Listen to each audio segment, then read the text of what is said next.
I was rushing to work one morning, running late because my alarm failed, and in my haste I grabbed my husband's phone instead of my own. As soon as I boarded the train, his sister called, and before I could even say hello, she started screaming about a $150,000 wire transfer and telling him to keep me distracted so I wouldn't check my company bank accounts. I did not scream. I did not cry. I simply tapped record on my Apple Watch and smiled. That was the moment I realized the man I married had been stealing from me for years. My name is Sarah Mitchell. I am 34 years old and I built a successful architecture firm from the ground up. I grew up in a working-class neighborhood in Boston, where my parents taught me that success requires relentless focus and unshakable boundaries. They sacrificed everything to send me to college, and I repaid their faith by working 80-hour weeks, sleeping on office couches, and turning down social invitations to build something that would last. My firm, Mitchell Design Group, started in a tiny shared workspace with 2 employees and a second-hand printer that jammed constantly. 7 years later, we occupied the top floor of a downtown high-rise with 40 employees and a portfolio of commercial projects across 3 states. I had everything I ever wanted except a family of my own. My husband, Daniel, was handsome, charming, and worked as a mid-level financial analyst at a corporate bank. He always carried himself with an inflated sense of self-importance, the kind of man who boasted about his career at dinner parties, while patronizingly referring to my thriving business as my little design hobby. At social gatherings, he loved to tell people that he kept me grounded and that without his financial guidance, I would have run my company into the ground.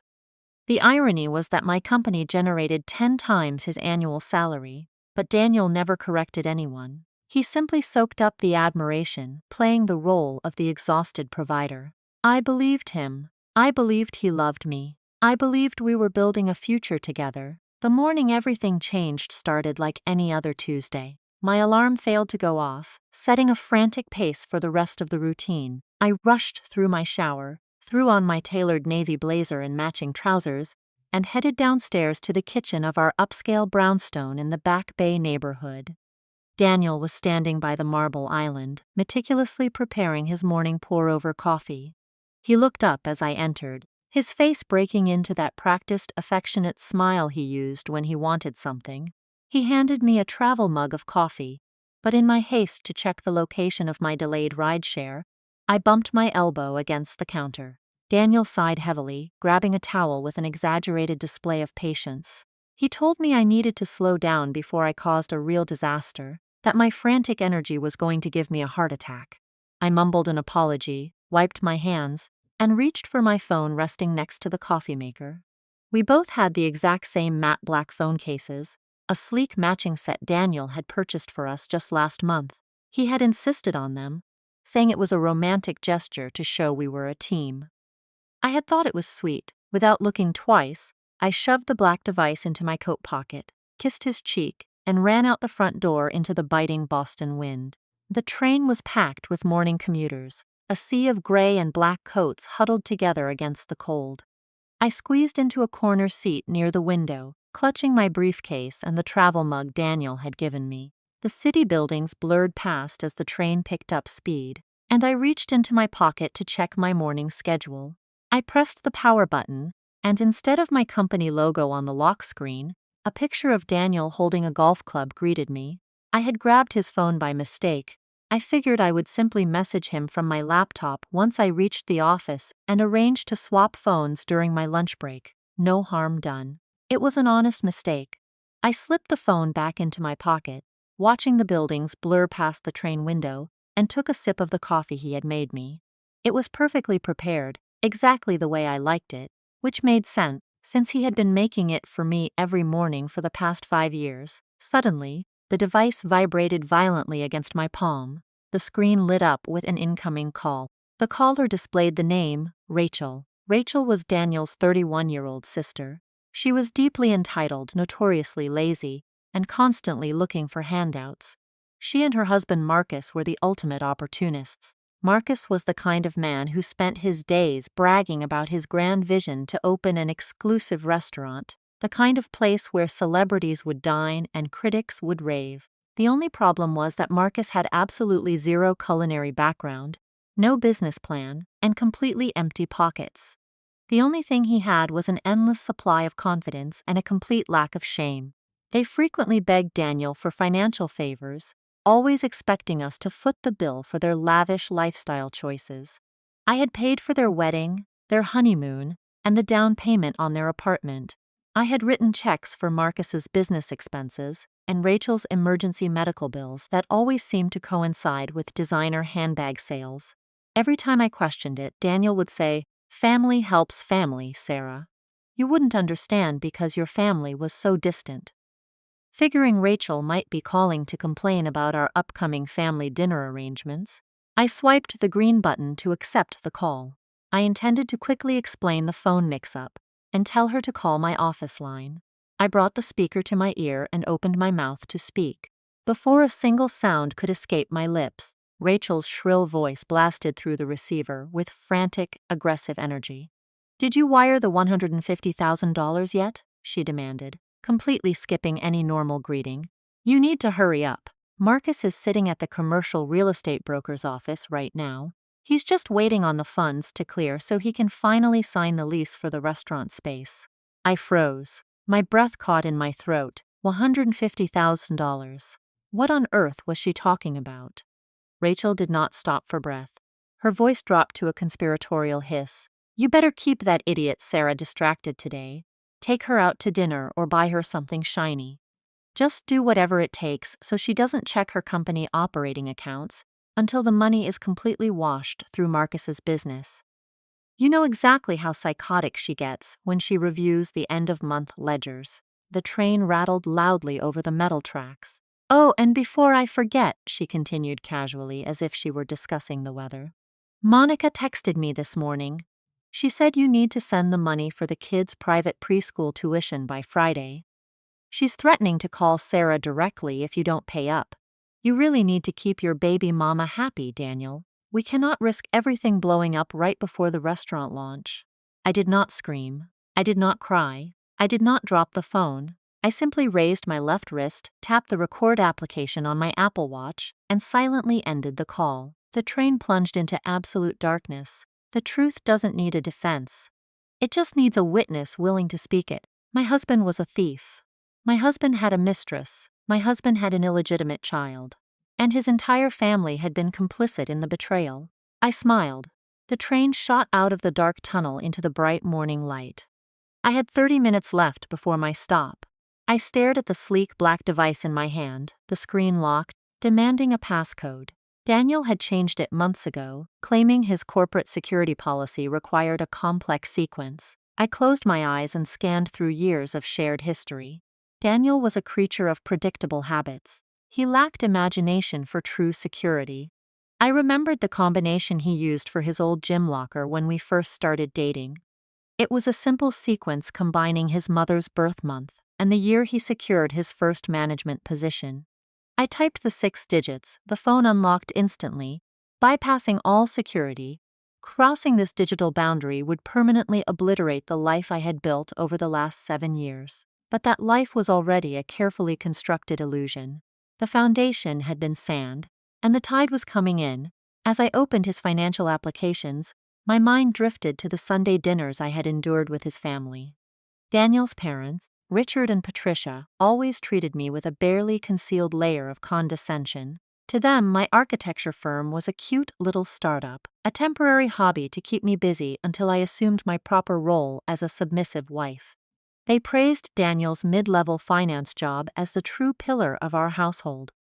Patricia would loudly commend him for carrying the financial weight of our marriage, ignoring the factual reality that my company generated 10 times his annual salary. Daniel never corrected them. He simply soaked up their adoration, playing the role of the exhausted provider. Now I understood why he needed them to believe that false narrative. He was using my wealth to build an empire of lies. I scrolled past the text threads and tapped directly on his photo gallery app. The main grid was perfectly curated for public consumption. There were pictures of our recent anniversary dinner, photos of his weekend golf outings, and endless snapshots of his overpriced sports car. It was the flawless digital footprint of a loyal husband, but I knew how to look deeper. I navigated to the album settings and located the hidden folder icon. It required the passcode one more time. I entered the digits, and the folder opened to reveal hundreds of concealed images. I stared at the screen, my heart beating with a slow, controlled rhythm. The most recent uploaded photos documented a lavish birthday party for a 3-year-old boy. The event was hosted at an expensive indoor playground facility, complete with customized banners, catered food, and a towering cake that looked like a castle. I swiped through the high-resolution images, taking in the smiling faces of the invited guests. There was Rachel laughing loudly and holding a wrapped gift box. Standing next to her was her husband, Marcus, the self-proclaimed culinary genius. He looked completely in his element, holding a massive slice of gourmet cake and toasting the camera with a glass of champagne. Marcus did not even know how to cook an egg, yet he strutted around the expensive party like a hospitality mogul. I swiped to the next photo. The breath left my lungs. Standing proudly by a mountain of expensive presents were my in-laws, Richard and Patricia. Patricia was glowing with an unrestrained joy I had never once seen her direct toward me. She was warmly hugging a young, attractive woman with long dark hair and a radiant smile. This had to be Monica, the exact woman who desperately needed my money to urgently pay for private preschool tuition. The woman who was threatening to expose the secret I was holding in the palm of my hand. I continued swiping my finger, moving methodically across the glass. I found numerous group shots, intimate candid moments, and heavily posed family portraits. They were all celebrating together. Rachel, Marcus, Richard, Patricia, Daniel, and Monica. They looked exactly like a perfect happy family. They were smiling brightly, sharing inside jokes, and reveling in a luxurious life funded entirely by my grueling 80-hour work weeks and corporate success. They had sat at my dining table, drank my expensive wine, and slept in my guest rooms, all while harboring this massive betrayal. Then I landed on the final picture stored in the album. It was a sharp close-up shot of the birthday boy. He was wearing a tiny tailored suit, sitting high up on Daniel's broad shoulders. The boy was looking directly into the camera lens with absolute confidence. I zoomed in tightly on the child's small face. The physical resemblance was undeniable and absolute biological certainty. He had Daniel's exact strong jawline, the same distinct slope of his nose, and those familiar piercing eyes. The eyes I had looked into every night before falling asleep. The eyes of a man who had sworn absolute loyalty and promised a beautiful future. The boy was exactly 3 years old. That meant Daniel had started this affair during the exact same period my company was navigating its toughest early expansion phase. While I was pulling endless all-nighters at the downtown office to secure our shared financial future, he was busy creating a totally secondary family behind my back. While I was sacrificing my health, my friendship, and my peace of mind to build something for us, he was building something for himself. The train's automated voice announced my destination stop. I locked the phone screen and slipped the device back into my coat pocket. The absolute reality of the situation washed over me with crystal-clear precision. The entire family knew all about the ongoing affair. They had welcomed his mistress with wide-open arms. They had joyfully embraced his illegitimate child. Worst of all, they had happily conspired together to use my hard-earned money to fully fund this secret existence. They truly thought I was just a blind, obedient cash cow. They thought they could easily siphon away my wealth to finance Marcus's fake restaurant and Monica's luxury lifestyle. They had severely underestimated the woman they were actively stealing from. I stood up slowly, smoothing the minor wrinkles from my charcoal suit. I stepped off the train onto the platform, the morning light pouring through the station's arched windows. The reception area of my office was already buzzing with my early morning staff, but I walked past them with a sharp nod, projecting the image of a highly focused executive preparing for another aggressive fiscal quarter. I entered my corner office, shut the heavy oak door, and turned the deadbolt until it clicked solidly into place. I lowered the motorized blinds, plunging the expansive room into artificial twilight. I walked over to my custom glass desk and opened my secure laptop. I pulled Daniel's black phone from my coat pocket and connected it to my machine, using a specialized data transfer cable I always kept stored in my bottom desk drawer. As the chief executive officer of a prominent architecture firm, extracting hidden information was not just my daily profession, It was my absolute specialty. I initiated a deep system clone, backing up the entire hard drive directly to an offshore encrypted cloud server I maintained exclusively for sensitive corporate acquisitions. I watched the progress bar inch forward methodically, pulling every text message, every bank routing number, every hidden photograph, and every piece of location data Daniel thought he had successfully erased. The progress bar reached 100%. The raw data was fully secured. I disconnected the device and opened the newly created digital archive on my high-resolution laptop monitor. I needed to see the full scope of their massive financial conspiracy. I bypassed the highly predictable messages with his mistress and navigated straight to the text threads between Daniel and his mother. Patricia had always played the role of the traditional, morally upright matriarch who judged everyone around her. I clicked on her message history and scrolled back through the past 6 months of their daily communication. The level of cold calculation in her written words was completely staggering. They deeply discussed my grueling work schedule, specifically monitoring when I would be exhausted enough to slip up on reviewing our joint personal finances. They mocked my absolute dedication to the very company that was actively funding their luxurious lifestyle. Then I found the exact message that solidified my new mission. Love is not a loan that requires constant repayment. The text from Patricia read precisely like a ruthless battle command. She wrote that I was too focused on my blueprints to ever notice the money missing. She explicitly instructed him to make sure he secured the house before he served me the papers. I read those specific sentences over and over again until the letters burned into my memory. They were not just stealing my money to finance Marcus's fake restaurant and Monica's high-end preschool tuition. They were conspiring to legally strip me of my $1.8 million premarital property. Daniel fully intended to drop divorce papers on me the absolute second the bank cleared his fraudulent home equity loan. They genuinely believed my lifelong obsession with design made me completely oblivious to their daily reality. They viewed me as nothing more than a highly functioning cash machine, a temporary resource to be drained and casually discarded when empty. I felt a profound, permanent shift deep in my chest. The last remaining trace of the loving, dedicated wife completely evaporated, replaced instantly by the ruthless corporate strategist who had decimated rival firms to build a massive business empire. I would not confront him with tearful accusations or demand an apology. I would not engage in a screaming match about his pathetic infidelity. I would completely and utterly bury him. I pulled a microfiber cloth from my desk and meticulously wiped Daniel's phone screen clean, erasing any physical trace of my fingerprints. I packed my leather briefcase with deliberate, perfectly measured movements. I opened my lower desk drawer and pulled out an untraceable burner phone I only used for testing internal security protocols.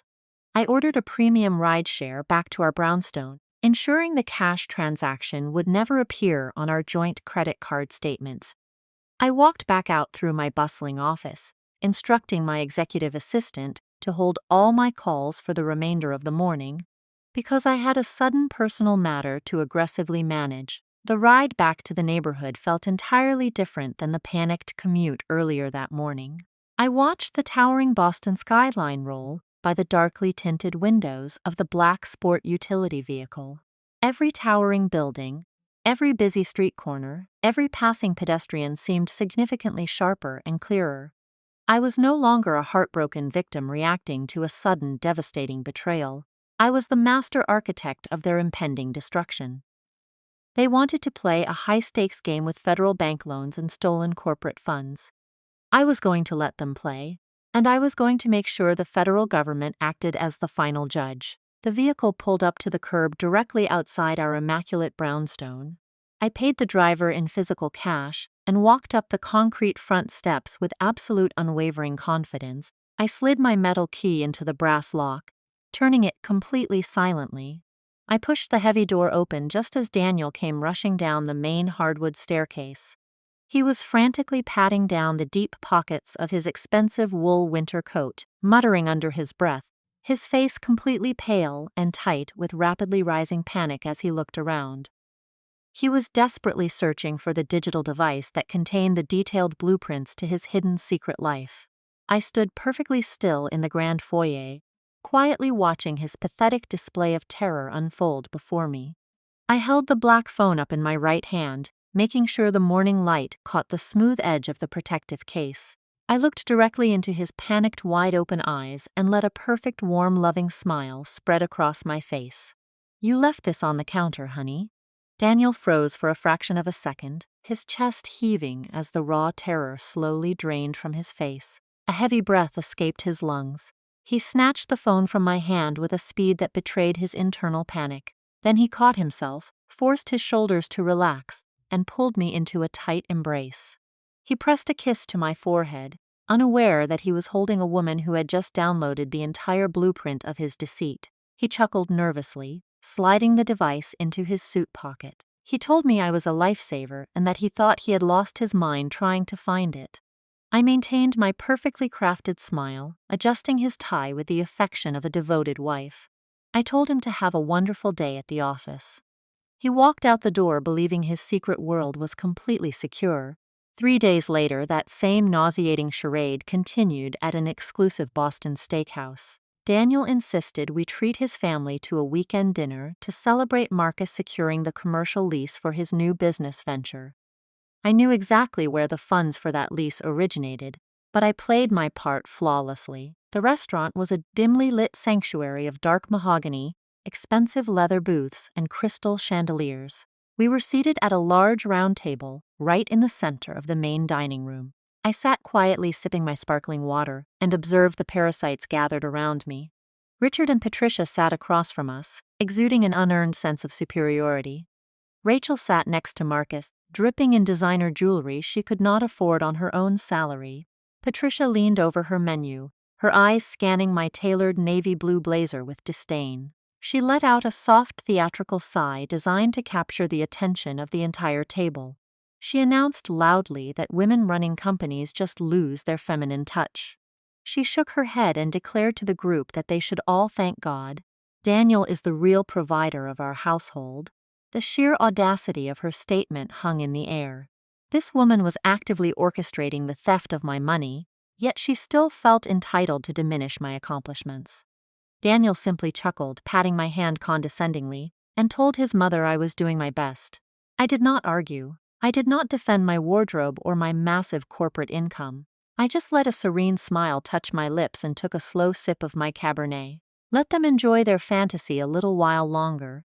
Marcus immediately redirected the spotlight onto himself. He summoned the waiter, projecting the arrogant confidence of a self-made millionaire. Without consulting anyone else, Marcus ordered the colossal dry-aged tomahawk ribeye steak. He then demanded a specific $350 bottle of imported red wine. He tossed the menu onto the table and leaned back, spreading his arms wide. He proclaimed his new fine dining restaurant would completely revolutionize the city. He boasted his unique culinary vision would make him the absolute king of the Boston culinary scene. He talked endlessly about flavor profiles and VIP tasting menus. It was a spectacular performance coming from a man who burned scrambled eggs. He spun a tale of inevitable wealth and fame. When the waiter brought the drinks, Marcus casually pushed the appetizers toward my side of the table. He fully expected me to pick up the check exactly as I had done for every family gathering over the past 5 years. He was dining like a king on the stolen dime of the very woman he was actively betraying. I watched them feast. They devoured the expensive meat and drank the premium wine with ravenous enthusiasm. Rachel loudly discussed the expensive interior decor she planned to purchase for the restaurant. Richard and Patricia nodded along, offering useless business advice gleaned from television shows. Daniel played the benevolent patriarch, offering Marcus encouraging words about commercial entrepreneurship. It was a grotesque display of collective delusion. They were eating my money, celebrating the theft of my funds, and laughing in my face. My heart rate remained completely steady. The burning anger from the train had solidified into a block of absolute ice. The dinner stretched on for 2 agonizing hours. Finally, the waiter approached our table carrying a black leather folder. As expected, Daniel made no move to reach for it. Marcus was conveniently looking the other way, engrossed in a story about future Michelin stars. Patricia and Richard were busy admiring the dessert menu. I reached across the tablecloth and pulled the folder toward me. I opened it and glanced at the bottom line. The total came to exactly $1,400. It was an astronomical amount for a weekend dinner, but it was a drop in the bucket compared to what they were attempting to steal from my future. I pulled my corporate card from my wallet and placed it neatly over the receipt. The waiter nodded and walked away to process the transaction. As I waited for the receipt to be returned, a distinct vibration pulsed against my thigh. I reached into my purse and pulled out my personal phone. It was not a text message or a standard email notification. It was a specialized security alert. Yesterday, I had carefully and secretly installed a highly sophisticated spyware program onto Daniel's personal laptop while he showered. I needed absolute visibility into his digital movements at home during this critical phase. The flashing alert indicated that a new document had just been downloaded onto his hard drive. I tapped the notification, entering my security key to view the intercepted data logs. The file name appeared in stark white letters against the dark background of the tracking application.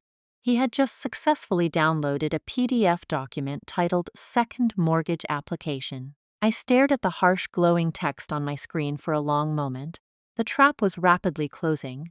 The drive back from the steakhouse was a masterclass in psychological endurance. Daniel held my hand in the back of the luxury sedan, his thumb tracing soothing circles over my knuckles, while his mind undoubtedly calculated the exact timeline of my financial ruin.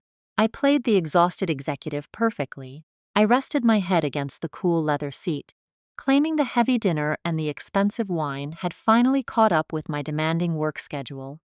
We entered our brownstone, and within 45 minutes, the steady rhythmic sound of Daniel breathing heavily filled our master bedroom. He was in a deep sleep, completely sedated by the sheer arrogance of his own perceived brilliance. I slipped out from under the heavy down comforter, my bare feet silent against the hardwood floor. I bypassed the main hallway and moved silently into my private home office. I closed the solid oak door behind me, ensuring the locking mechanism did not click loudly. I did not turn on the overhead lights. The only illumination came from the sharp blue glow of my secure laptop screen as I booted up the system and accessed the remote spyware dashboard. The intercepted file was waiting for me in the secured digital vault. I opened the document titled Second Mortgage Application. The sheer audacity of the paperwork practically burned my eyes. Daniel had initiated a massive equity extraction against our primary residence. But this was not just any shared property. This brownstone was my exclusive premarital asset, a $1.8 million estate I had purchased entirely with my own corporate dividends 3 years before Daniel ever placed a ring on my finger. He had no legal claim to the deed. Yet there on the second page of the digital document was a meticulously forged signature, my signature. He had flawlessly replicated my handwriting to illegally add his name to the property title and apply for a massive $500,000 cash-out refinance. He was attempting to pull $500, zero of hard liquid cash, straight from the walls of the home I built. My eyes scanned the incredibly detailed loan disbursement instructions. He was not just stealing the funds. He had a highly specific calculated distribution strategy already established with the lending institution. I traced the routing numbers attached to the designated receiving accounts. The first wire transfer totaling $250, was scheduled to hit an escrow account managed by a premium real estate brokerage specializing in downtown high-rises. I cross-referenced the broker information with a quick corporate database search. The funds were locked in as a massive down payment for a luxury penthouse condo in one of the most exclusive zip codes in the city. The primary listed resident for this new luxury property was Monica. He was using the equity from my home to buy his mistress and his illegitimate 3-year-old son a spectacular sky-high fortress. The remaining $250,000 was explicitly routed to a newly formed commercial bank account. The registered business entity was named King's Culinary Group. This was Marcus's absolute fantasy of a restaurant. Daniel was systematically draining every ounce of my personal wealth to simultaneously finance his brother-in-law's fake hospitality empire and purchase a lavish lifestyle for his secret second family. I pulled up the corporate registration filings for the limited liability company online. Marcus was listed as the sole proprietor, but Daniel was documented as the primary financial guarantor. They had structured the business entity to shield Daniel from operational liability while granting him total access to the incoming stolen capital. It was a textbook money laundering setup designed by someone who thought they were far smarter than the federal government. I leaned back in my ergonomic desk chair, the cold leather pressing against my spine. A bizarre sense of absolute clarity washed over me. I dug deeper into the hidden financial ledgers I had cloned from his phone. I needed to see his complete exit strategy. If he successfully pulled $500,000 in fraudulent equity, he would not stick around to wait for the inevitable bank audits. I opened a folder containing his recent credit card statements. A massive outgoing payment caught my immediate attention. It was a $45 wire transfer labeled simply as legal retainer. I copied the payee routing information and ran it through the State Bar Association registry. The account belonged to a notorious family law firm in downtown Boston. The lead partner was a ruthless divorce attorney, famous for executing hostile asset seizures and leaving spouses completely destitute. The entire puzzle snapped together with terrifying perfection. Daniel had mapped out my complete destruction down to the very last hour. He planned to forge the mortgage documents, wait for the $500,000 loan to clear, wire the cash directly to Monica and Marcus, and then immediately serve me with aggressive divorce papers before the bank ever realized the signatures were fake. By the time the federal lending institutions caught the fraud, the money would be completely untraceable, shifted through offshore corporate accounts, and I would be left fighting a massive legal battle just to keep the roof over my head. He was going to strip me down to nothing, leaving me financially ruined and publicly humiliated while he walked away with his golden child and the absolute admiration of his parasitic family. He truly believed I would just roll over and accept total defeat. He assumed the shock of the affair and the sudden financial collapse would leave me completely paralyzed. In his mind, I was just a naive workaholic who would blindly sign away my entire life out of sheer panic and emotional devastation. I stared at the glowing screen, my hands resting perfectly still on the glass desk. The sheer magnitude of his betrayal was no longer just hurtful. It was insulting to my intelligence. He genuinely thought a woman who built a multi-million-dollar architecture empire could be dismantled by a mid-level financial consultant wielding a forged loan document. He thought he was playing chess, but he did not even realize he was already a pawn on my board. Every move he made from this point forward would only secure his permanent place in a federal prison cell. A sudden sharp sound shattered the absolute silence of the room. The brass handle of my office door slowly turned. The heavy oak hinges let out a low, agonizing creak that echoed loudly in the dark space. I instantly minimized the financial applications, leaving only a blank spreadsheet open on the monitor. The door swung open, casting a long, distorted shadow across the hardwood floor. Daniel stood perfectly still in the doorway, his tall frame blocking the hallway light. He was wearing his gray sweatpants, rubbing his eyes and squinting into the dark room. He shifted his weight, his voice rough and groggy from sleep. "What are you doing up so late, babe?" I kept my hands completely steady, letting my fingers glide effortlessly across the trackpad. With a swift, practiced motion, I swiped away the secure desktop environment and brought my dummy spreadsheet to the forefront of the glowing monitor. I turned my head slowly, letting a soft, apologetic smile touch my lips. "Just finalizing some tax reports," I whispered, keeping my voice gentle and perfectly pitched to match the quiet atmosphere of the late-night house. You know how aggressive the board gets right before the end of the fiscal quarter. I just wanted to get ahead of the revenue projections before my morning meetings. Daniel leaned against the wooden doorframe, rubbing the back of his neck. He let out a dramatic, sympathetic sigh, playing the role of the deeply concerned partner to absolute perfection. He walked up behind my chair, placing his heavy hands on my shoulders and kneading the tense muscles there. "You work way too hard, Sarah," he murmured, kissing the top of my head. "The company will survive if you get a full 8 hours of sleep. Come back to bed. You're going to burn yourself out at this rate." The sheer hypocrisy of his words made my stomach churn. He was actively standing over my shoulder, pretending to care about my physical well-being, while simultaneously orchestrating a plot to steal $500,000 and leave me homeless. I closed the laptop with a soft click, stood up, and leaned into his chest. I wrapped my arms around his waist, resting my cheek against the soft cotton of his shirt. "You're right," I said softly.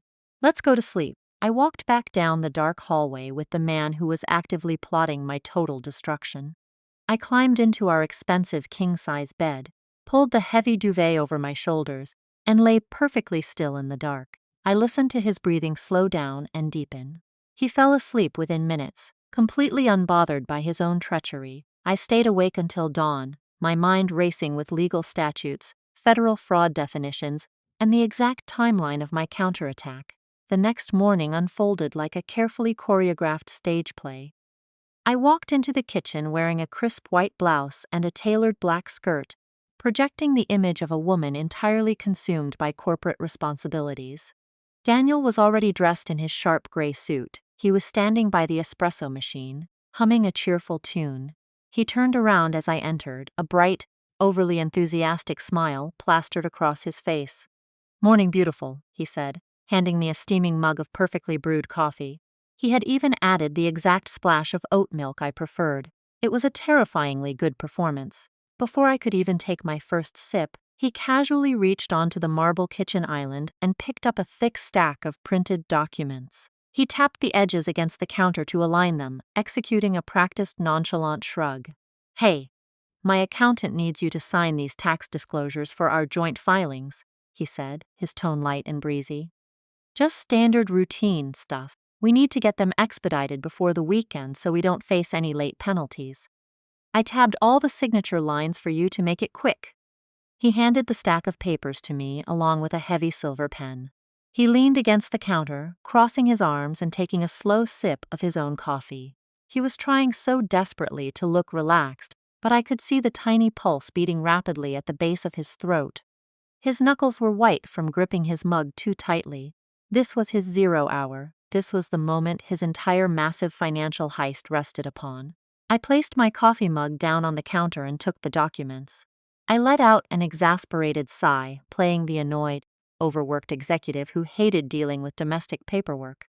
"Can this not wait until tonight?" I asked, flipping casually to the second page. "I have a massive conference call in 45 minutes. Daniel chuckled nervously, shifting his weight from his left foot to his right. "Come on, Sarah, it'll take 2 seconds. You know how annoying the accounting department gets.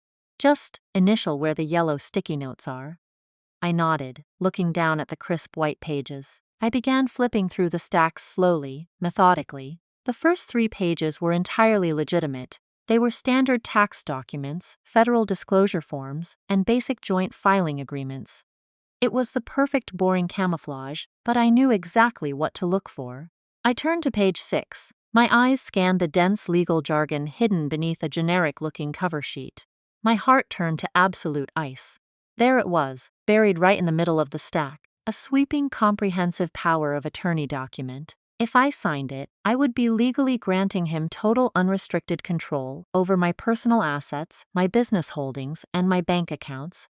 I kept my facial expression completely blank, portraying utter boredom. As I flipped to page 8, the audacity of this man was breathtaking. Sitting right behind the power of attorney was the signature page for the massive home equity loan application. It was the final authorization required by the bank to pull $500,000 in cash directly out of the equity of my premarital brownstone. The exact funds he planned to wire to Marcus's fake restaurant and Monica's luxury real estate broker. He was standing 2 feet away from me, casually drinking his coffee, waiting for me to legally hand him the weapon he would use to execute me. He thought my corporate exhaustion would blind me to the fine print. He thought I was just a rich, gullible fool. I reached the final page. Daniel stepped closer, pointing his finger directly at the bottom line marked by a bright yellow sticky note. "Just right there at the bottom," he said, his voice cracking ever so slightly, and then one more initial on the previous page. I gripped the heavy silver pen in my right hand. The weight of the metal felt grounding. I did not rush. I let the silence in the kitchen stretch out for 5 agonizing seconds. I wanted him to sweat. I wanted him to feel the excruciating tension of the moment. I slowly lifted my head and looked Daniel dead in the eye. His smile wavered slightly, a microscopic flash of sheer terror passing behind his dark pupils. He was holding his breath, waiting to see if his entire house of cards was about to collapse. I held his gaze with a look of absolute unwavering affection. Then I pressed the ink to the paper. I did not sign my actual name. To the untrained eye, the looping cursive across the bottom of the home equity loan and the power of attorney document looked exactly like my standard corporate signature, but it was a meticulously crafted fake. 4 years ago, when my company was finalizing a highly sensitive merger, my corporate security team brought in a former federal forensic handwriting expert. He taught me how to create a duress signature, a highly specific, distinctively altered version of my handwriting, designed exclusively for fraudulent contracts or forced agreements. I altered the sharp angle of the capital S, disconnected the fluid loop of the lowercase a, and completely changed the pressure mapping on the final lettering. Any certified forensic document examiner would take one glance under high magnification and instantly declare it a forgery. It is legally provable as a fraudulent signature in any federal court in the United States. I initialed the yellow sticky notes and signed the final page with this exact heavily flawed script. I handed the thick stack of papers back to Daniel. He took the documents from my hand. I watched his chest rise and fall as he quickly flipped to the back page to verify the dark blue ink. A massive visible wave of relief washed over his entire body.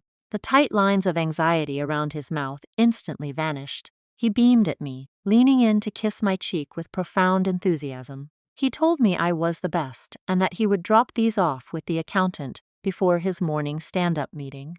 He grabbed his Italian leather briefcase and practically sprinted out the front door, eager to finalize his grand theft. He was acting like a man who had just won the lottery, completely oblivious to the fact that he had just handed me the rope to hang him with. I walked to the kitchen sink, poured the remaining coffee down the drain, and went upstairs to change into my sharpest suit. I had a very different kind of meeting to attend. I bypassed my corporate headquarters and drove straight into the heart of downtown Boston. I pulled into the underground parking garage of a sleek modern glass high-rise located in the financial district. I took the private elevator up to the 60th floor, stepping into the austere minimalist reception area of the city's most ruthless financial law firm. I was not there for a standard divorce consultation. I was there to see Diana. Diana is 45 years old, a former federal prosecutor turned elite corporate attorney who specializes exclusively in complex financial crimes, racketeering, and aggressive asset recovery. She spent a decade putting white-collar criminals behind bars for the Department of Justice before moving to the private sector. She is cold-blooded, fiercely intelligent, and views the American legal system as a strategic chessboard where she absolutely refuses to lose. Her office was a massive corner suite with panoramic views of Boston Harbor, completely devoid of personal photographs or warm decorations. It was a room designed solely for executing corporate casualties. I sat in the stiff leather chair, across from her custom steel desk, and handed over the encrypted flash drive containing the cloned contents of Daniel's phone. I also slid across high-resolution photographs I had taken of the loan documents and the power of attorney before handing them back to him. Deanna plugged the drive into her secure terminal.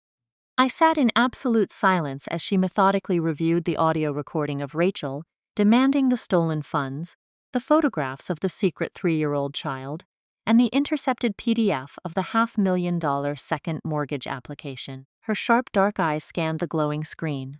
She did not display an ounce of shock, anger, or pity.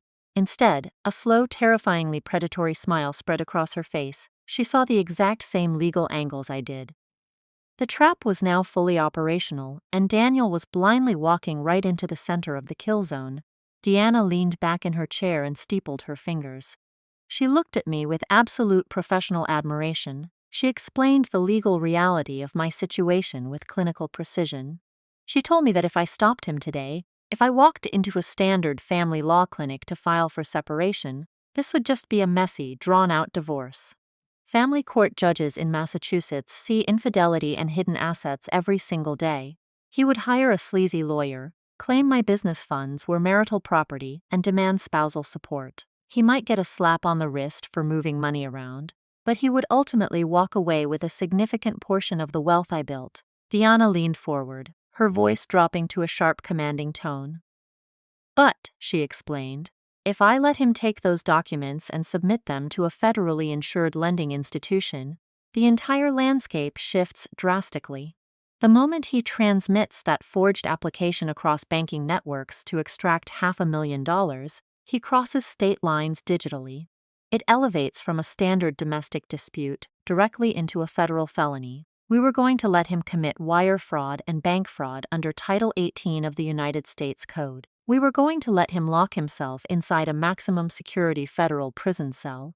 But first, we absolutely needed to ensure the physical asset he was trying to leverage was completely untouchable and shielded from any external financial claims. Diana reached into her heavy steel filing cabinet and pulled out a massive, meticulously tabbed binder. She dropped it onto the desk between us with a resounding thud.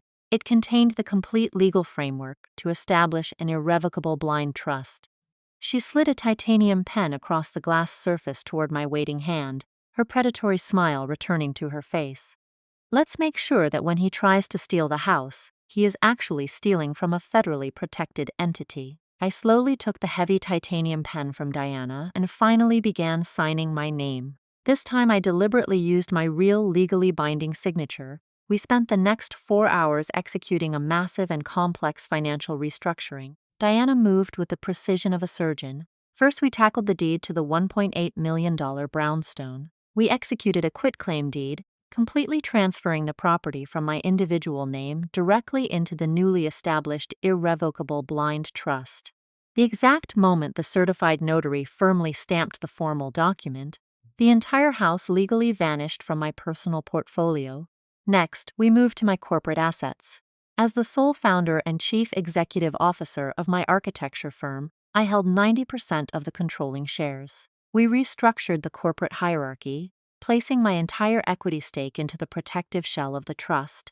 We then systematically and ruthlessly targeted my liquid capital. Every high-yield savings account, every mutual fund, and every private investment portfolio was aggressively liquidated and routed into the trust's heavily fortified federal accounts. Diana set up an independent fiduciary to manage the trust, meaning I officially relinquished all direct control over my own wealth.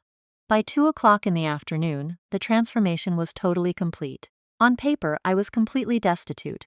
I owned absolutely nothing. I was just an employee collecting a modest salary.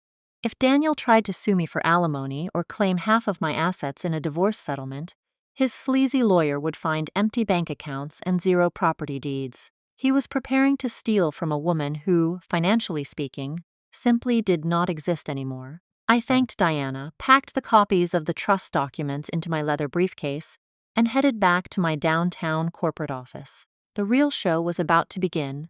I sat at my glass desk and opened my secure administrative banking portal.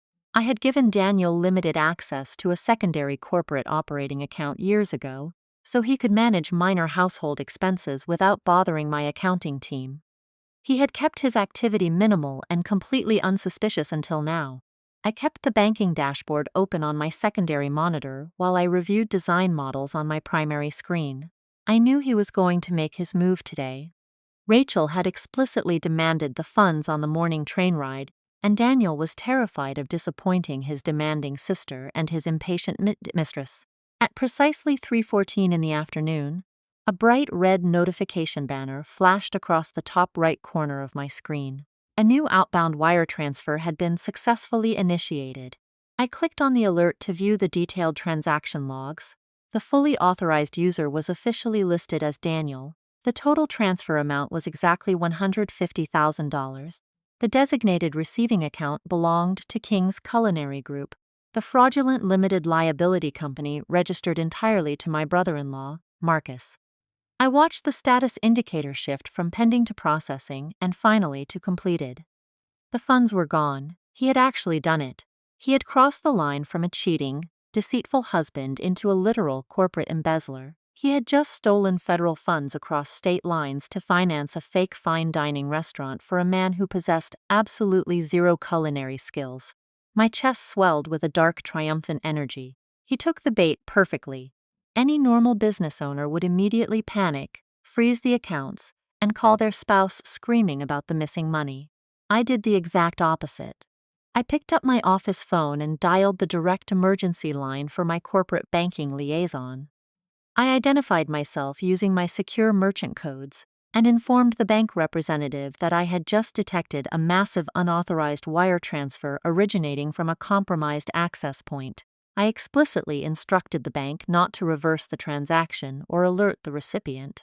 Instead, I formally requested that they flag the compromised operating account as a designated honeypot for an ongoing internal fraud investigation. The bank immediately locked down the account architecture, placing specialized tracking tags on the outgoing routing numbers. But I was not finished. My next call was to the regional office of the Internal Revenue Service Criminal Investigation Division. Using the legal framework Diana had prepared for me earlier that morning, I filed an official corporate fraud report. I provided the federal agents with the exact routing numbers, the receiving business entity details, and my strong suspicion of aggressive money laundering. I explained that an unauthorized user was actively moving stolen corporate capital into a newly formed hospitality business. The federal agents took the report with extreme seriousness. Daniel and Marcus were no longer just moving stolen cash. They were officially in possession of flagged federal funds, and the government was now quietly tracking every single dollar they spent. I leaned back in my chair and took a slow, deep breath. The steel trap was now fully operational. I picked up my personal phone and opened Instagram. I did not have to scroll very far. Marcus had just posted a brand new video to his public story. I tapped the active comment section at the bottom of the glowing screen. I watched my brother-in-law celebrate his stolen victory. The video showed Marcus standing inside a massive empty commercial space with exposed brick walls and high industrial ceilings. He was wearing a ridiculously expensive suit, clearly purchased with my money. He shook a bottle of premium champagne and popped the cork, letting the expensive alcohol spray all over the concrete floor. He yelled into the camera about making his wild dreams reality and becoming the ultimate king of the Boston restaurant scene. Rachel was cheering loudly in the background. I stared at his arrogant, joyful face. He had absolutely no idea that the federal government was already watching him. My fingers flew across the digital keyboard with absolute precision. I typed my message. "So proud of you, Marcus. Big things coming." I pressed send and placed my phone down on the heavy glass desk. The digital snare was perfectly set for my husband and his arrogant brother-in-law. They were currently celebrating a monumental victory, completely oblivious to the federal tracking tags attached to every single dollar they spent. Now I needed to focus on the final piece of this pathetic puzzle. I needed Monica. The bank fraud and wire fraud charges would easily destroy Daniel and Marcus forever. However, I wanted to ensure the mistress, who knowingly participated in the theft of my premarital assets, faced absolute ruin alongside them in a federal courtroom. I required direct evidence of her active complicity in this scheme. If I could fully prove she knew the funds were illegally extracted from my personal wealth, federal prosecutors would eagerly drag her into the grand jury indictment. I reached out to a private investigator named Gavin, a former intelligence officer known for absolute discretion and ruthless efficiency. I handed him untraceable cash and a single photograph of Monica extracted from Daniel's hidden digital vault. I gave Gavin one strict directive. I needed her daily routine mapped out to the exact minute every single day. Within 48 hours, Gavin delivered a highly comprehensive digital dossier directly to my encrypted email. He tracked her movements with terrifying precision.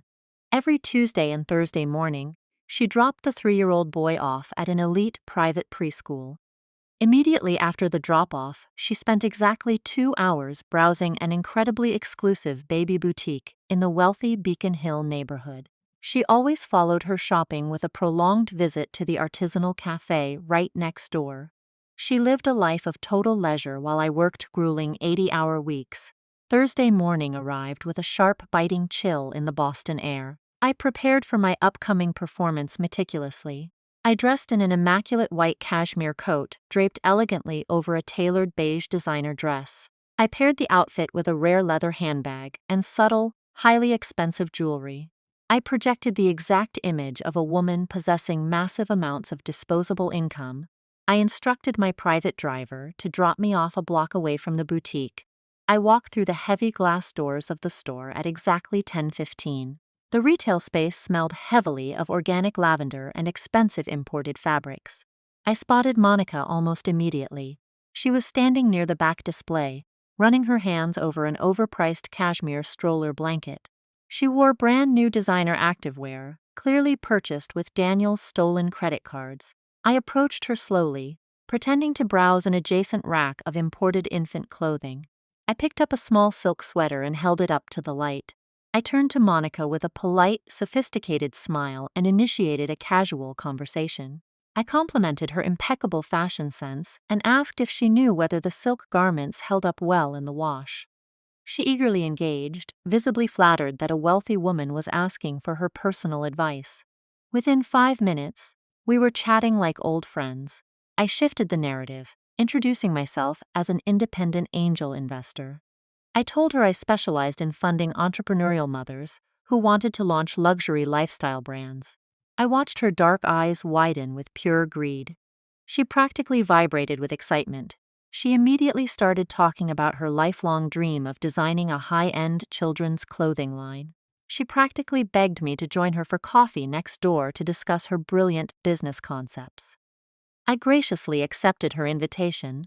We walked into the bustling cafe and secured a quiet, isolated table in the far corner. I ordered a simple black espresso. She ordered a highly complicated iced vanilla latte. I placed my designer handbag squarely on the table between us. I had already activated the recording application on my phone, leaving the microphone perfectly positioned near the slightly open zipper. The device was actively capturing every single sound in pristine 4K audio. I leaned forward, resting my elbows on the table, projecting intense professional interest. I guided the conversation with surgical precision. I asked her about her background, her lifestyle, and how she planned to fund the initial startup costs for her proposed brand before securing outside investment. She took the bait with astonishing arrogance. She leaned close, completely eager to impress a potential wealthy benefactor. She boasted about her incredibly successful partner, painting a picture of a man who controlled massive amounts of capital. She said her boyfriend was a top-tier finance executive who managed huge portfolios. I raised an eyebrow, feigning impressed curiosity. I asked her if her wealthy boyfriend was willing to finance her new business venture. She let out a loud, confident laugh, waving her manicured hand dismissively. She said he would give her anything she wanted. She leaned even closer across the small table, her voice dripping with smug superiority.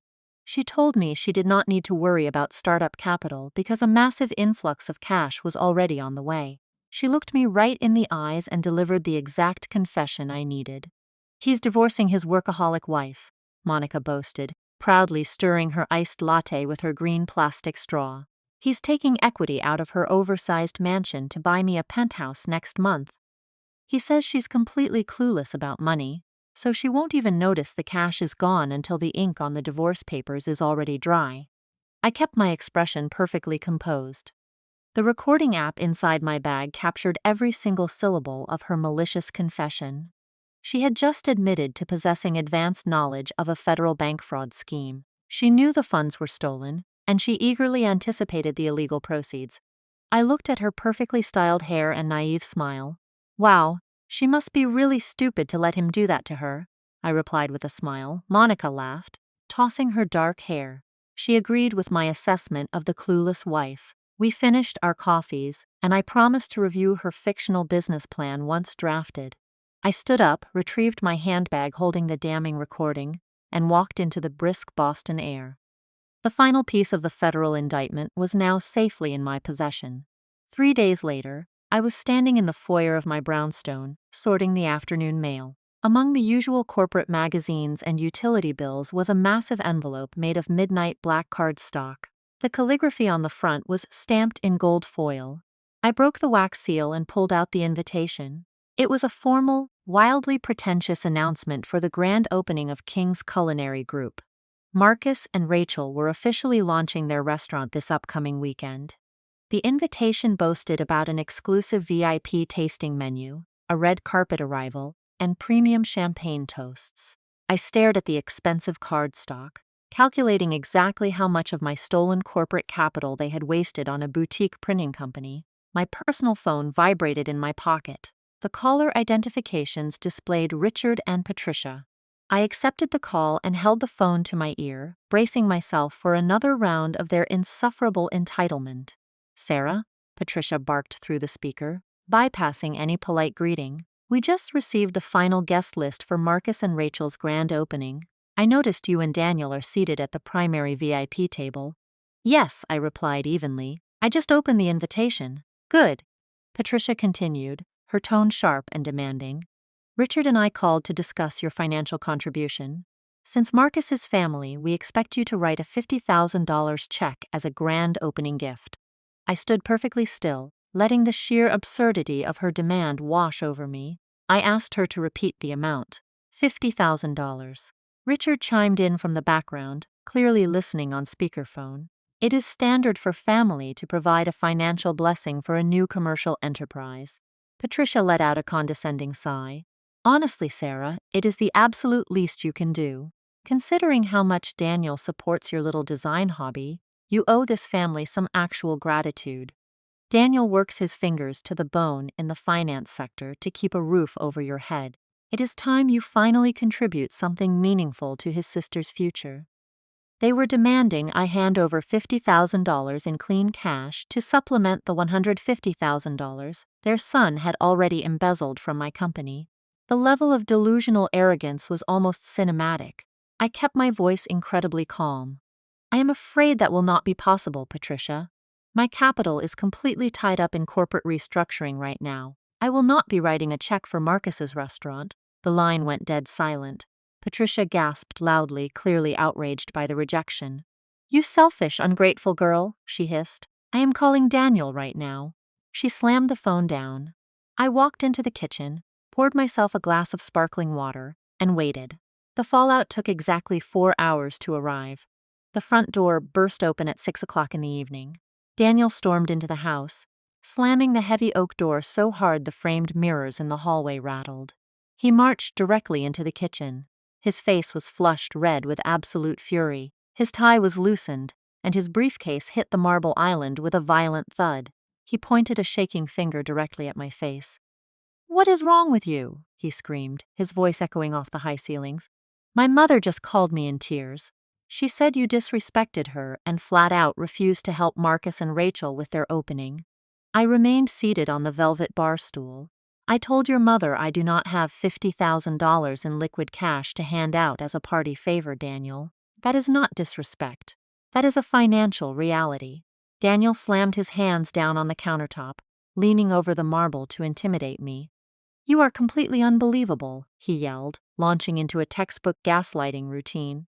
"You make everything about you and your stupid blueprints. You are entirely selfish, Sarah. You have no concept of loyalty. Family always comes first.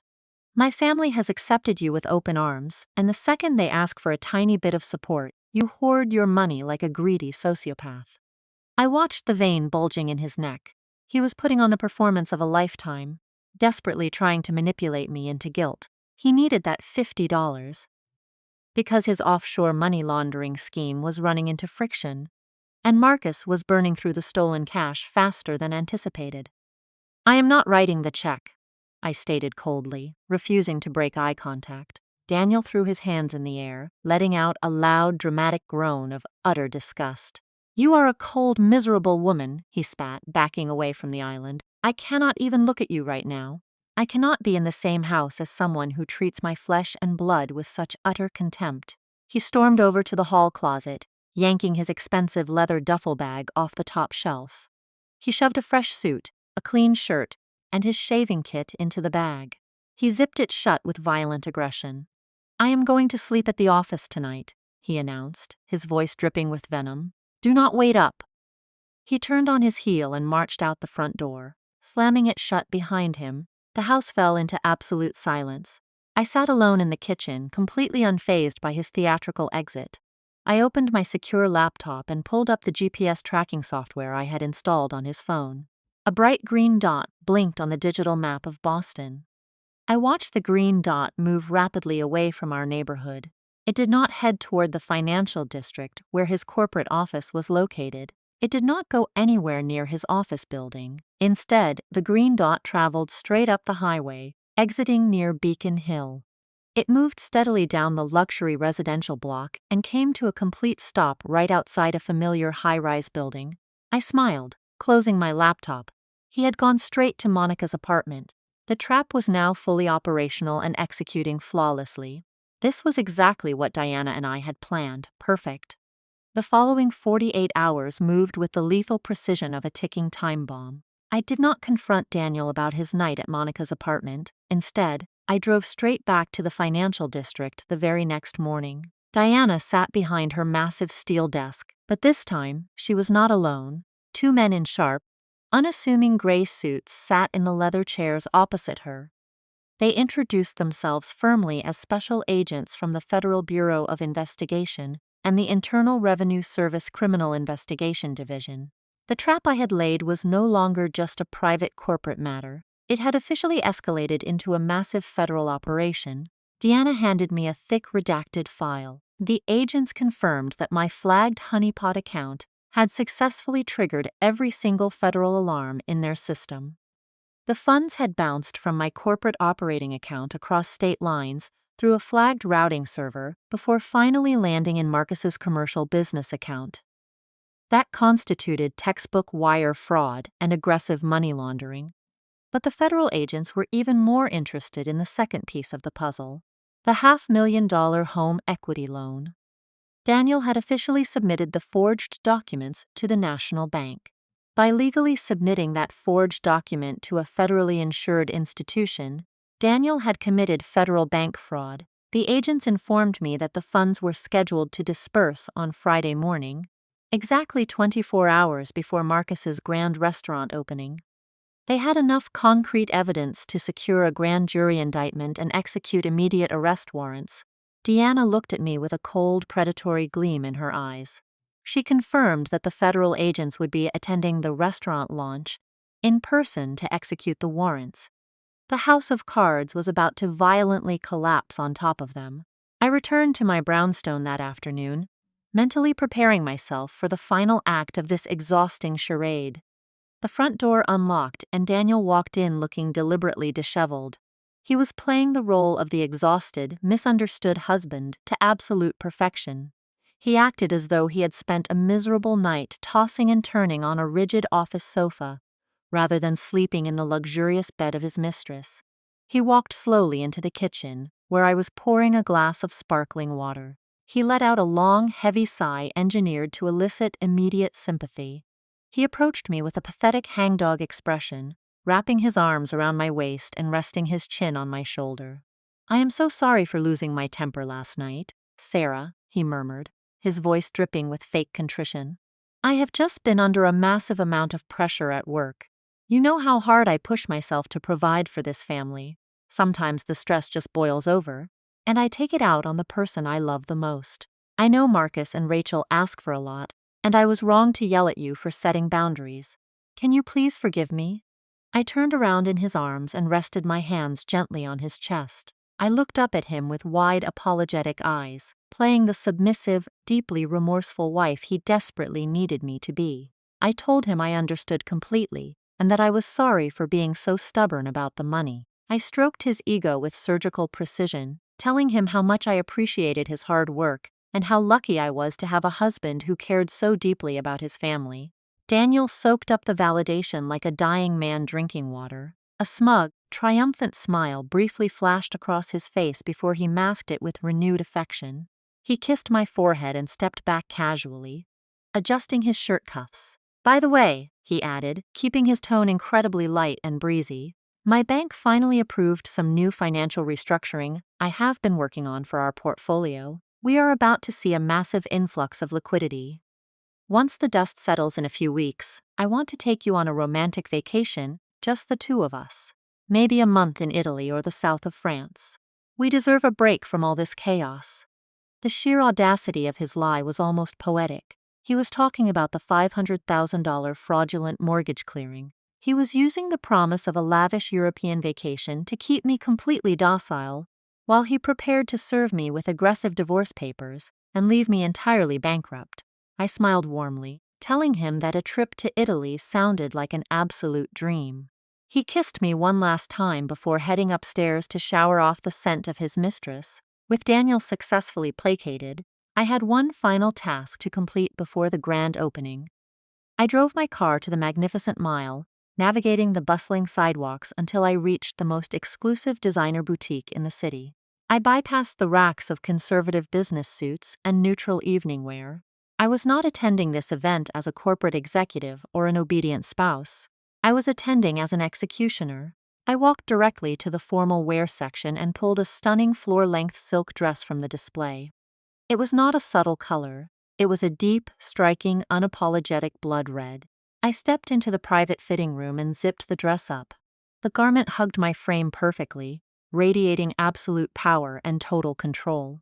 It was a dress specifically designed to command the entire room, a stunning dress that demanded absolute attention and offered zero apologies. I purchased the expensive garment in physical cash to ensure absolute secrecy and carried the heavy black garment bag all the way back to my waiting vehicle.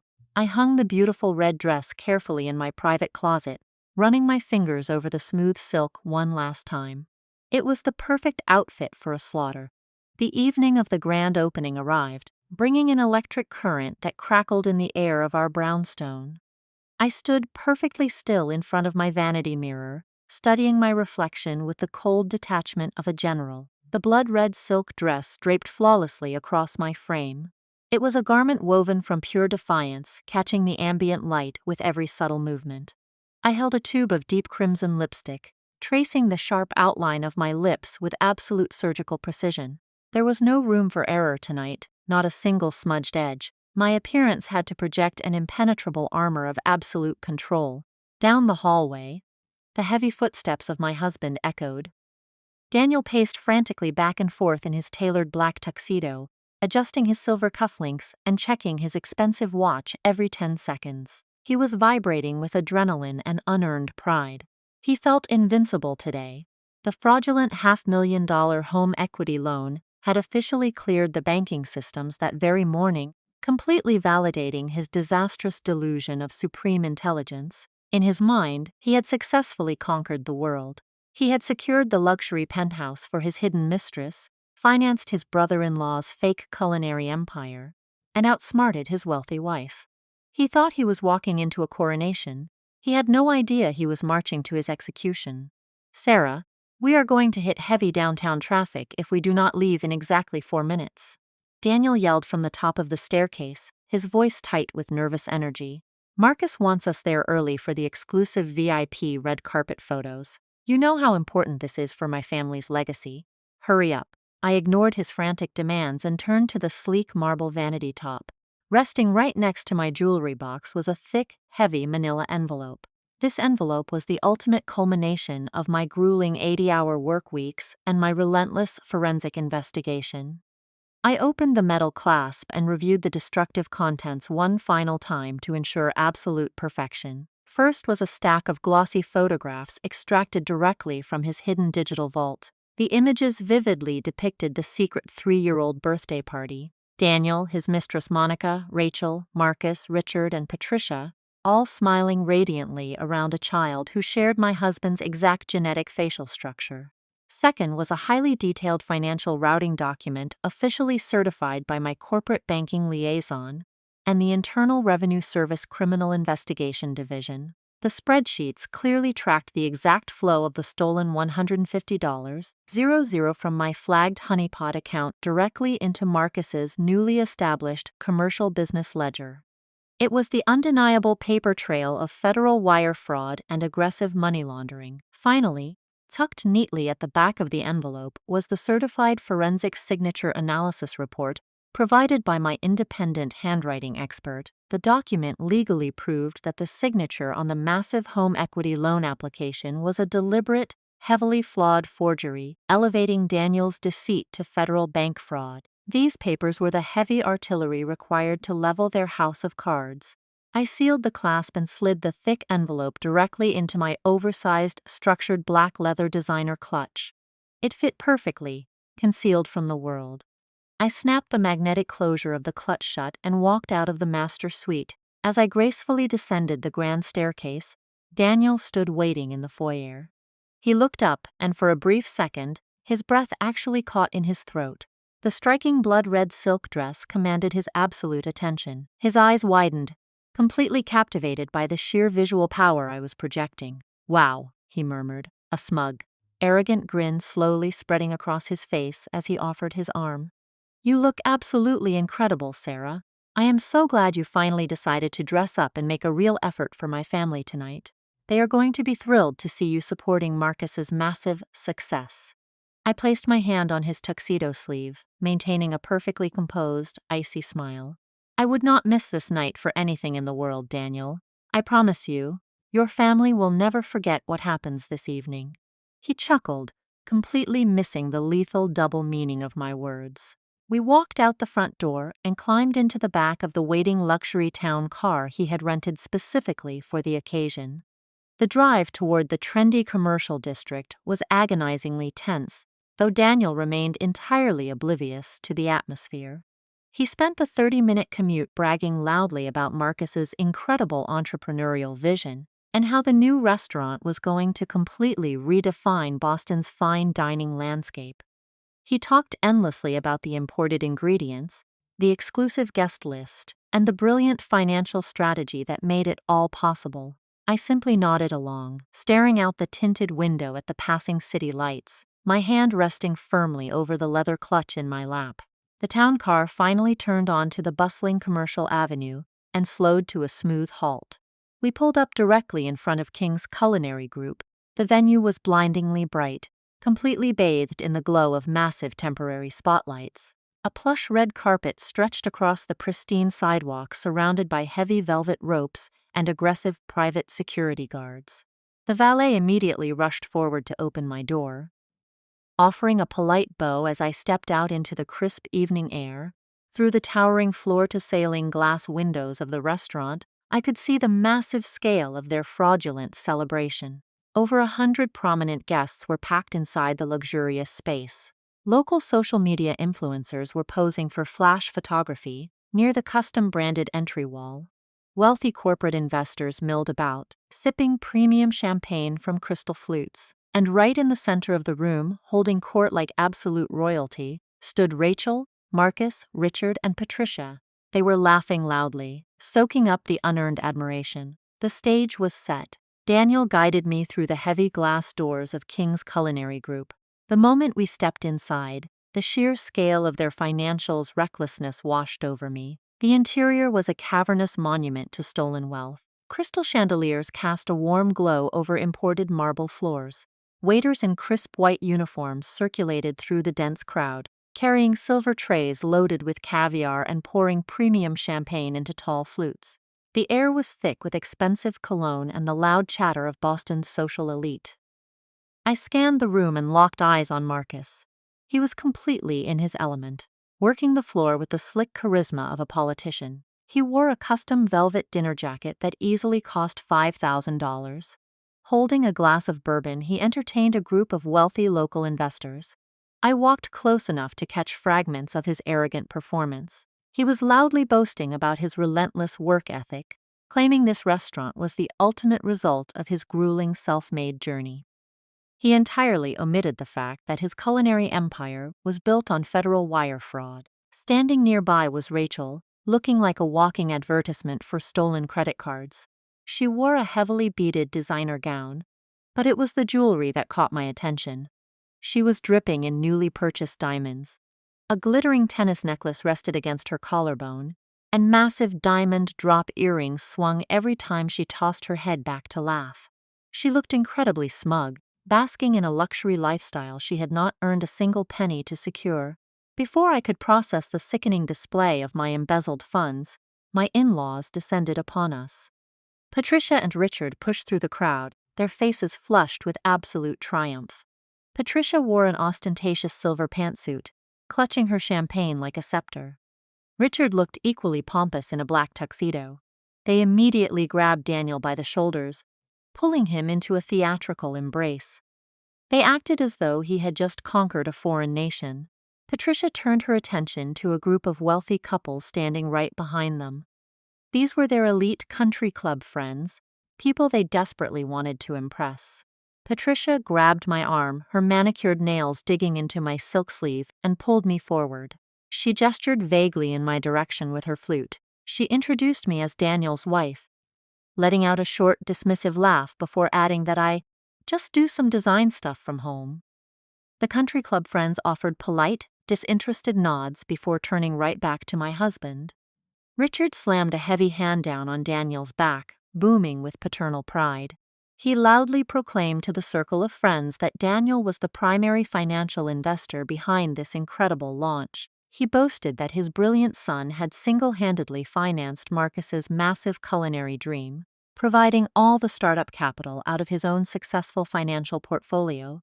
Daniel puffed out his chest, soaking up the unearned admiration from the wealthy crowd. He smiled modestly, claiming he simply wanted to support family because family always comes first. I stood perfectly still in my blood-red dress, my hand gripping my leather clutch. I simply smiled and took a slow, measured sip of my sparkling water. They were publicly parading my wealth as their own, actively writing me out of the financial equation, while standing inside a building I had unknowingly purchased. The level of disrespect was absolutely staggering, but I refused to let my calm facade crack. The deeper they dug their hole of lies, the harder the inevitable fall would be. I watched them congratulate each other. Suddenly, the upbeat background music faded into silence. A sharp, clinking sound echoed across the room. Marcus was standing on the raised stage near the back of the dining area, tapping a spoon against his crystal champagne flute. The crowd immediately quieted down, turning their attention toward the stage. The grand opening speeches were about to begin. Daniel grabbed my hand and pulled me toward the front row, ensuring we had the best possible view of the impending performance. Marcus gripped the microphone, looking over the sea of faces. He paused, taking a deep breath to feign emotion. He began his speech by talking about his difficult journey, painting himself as an underdog who overcame massive obstacles to build this restaurant. Then his voice cracked on cue.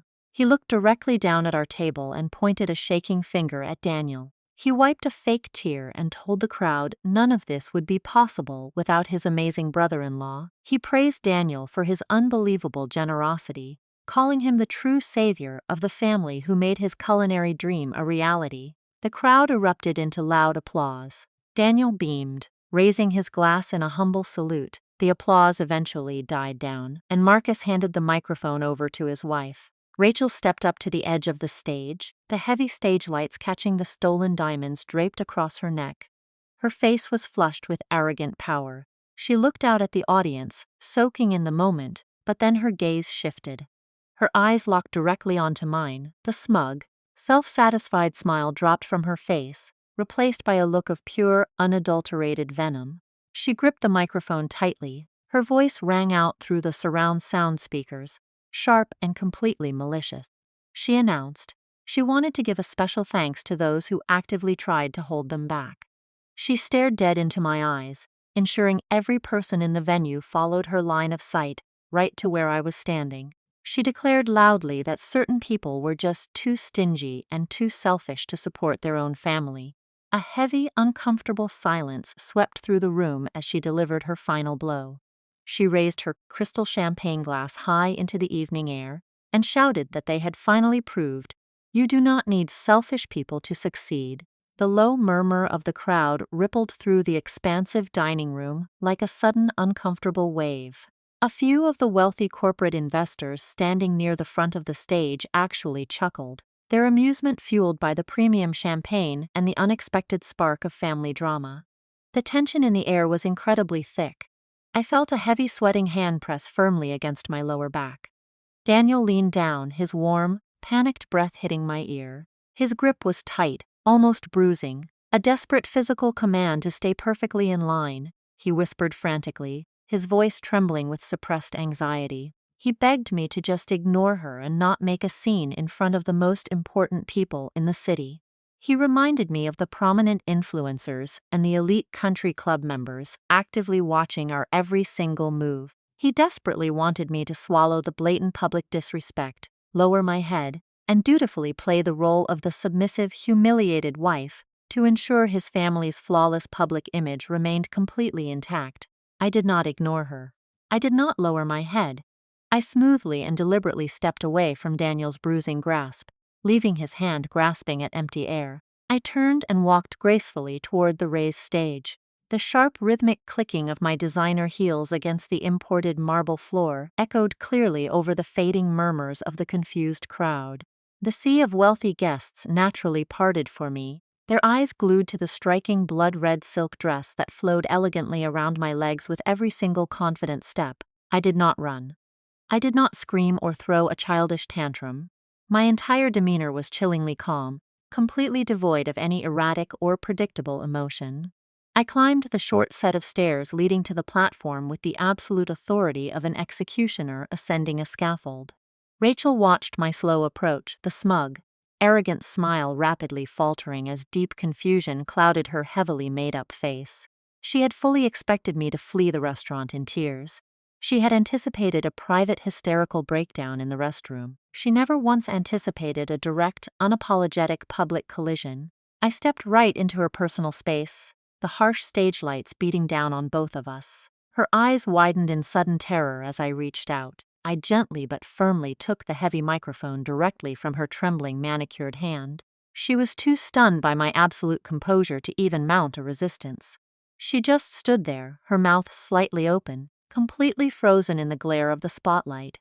I turned to face the massive crowd. Over 100 prominent guests, local social media influencers, and elite country club members stared back at me in total deafening silence. I looked down at Daniel standing in the front row. His face had completely drained of all color. He looked exactly like a man watching a massive avalanche hurtle directly toward his unprotected body. I raised the microphone to my lips. My voice echoed through the high-end surround sound speakers, crisp, perfectly modulated, and absolutely lethal.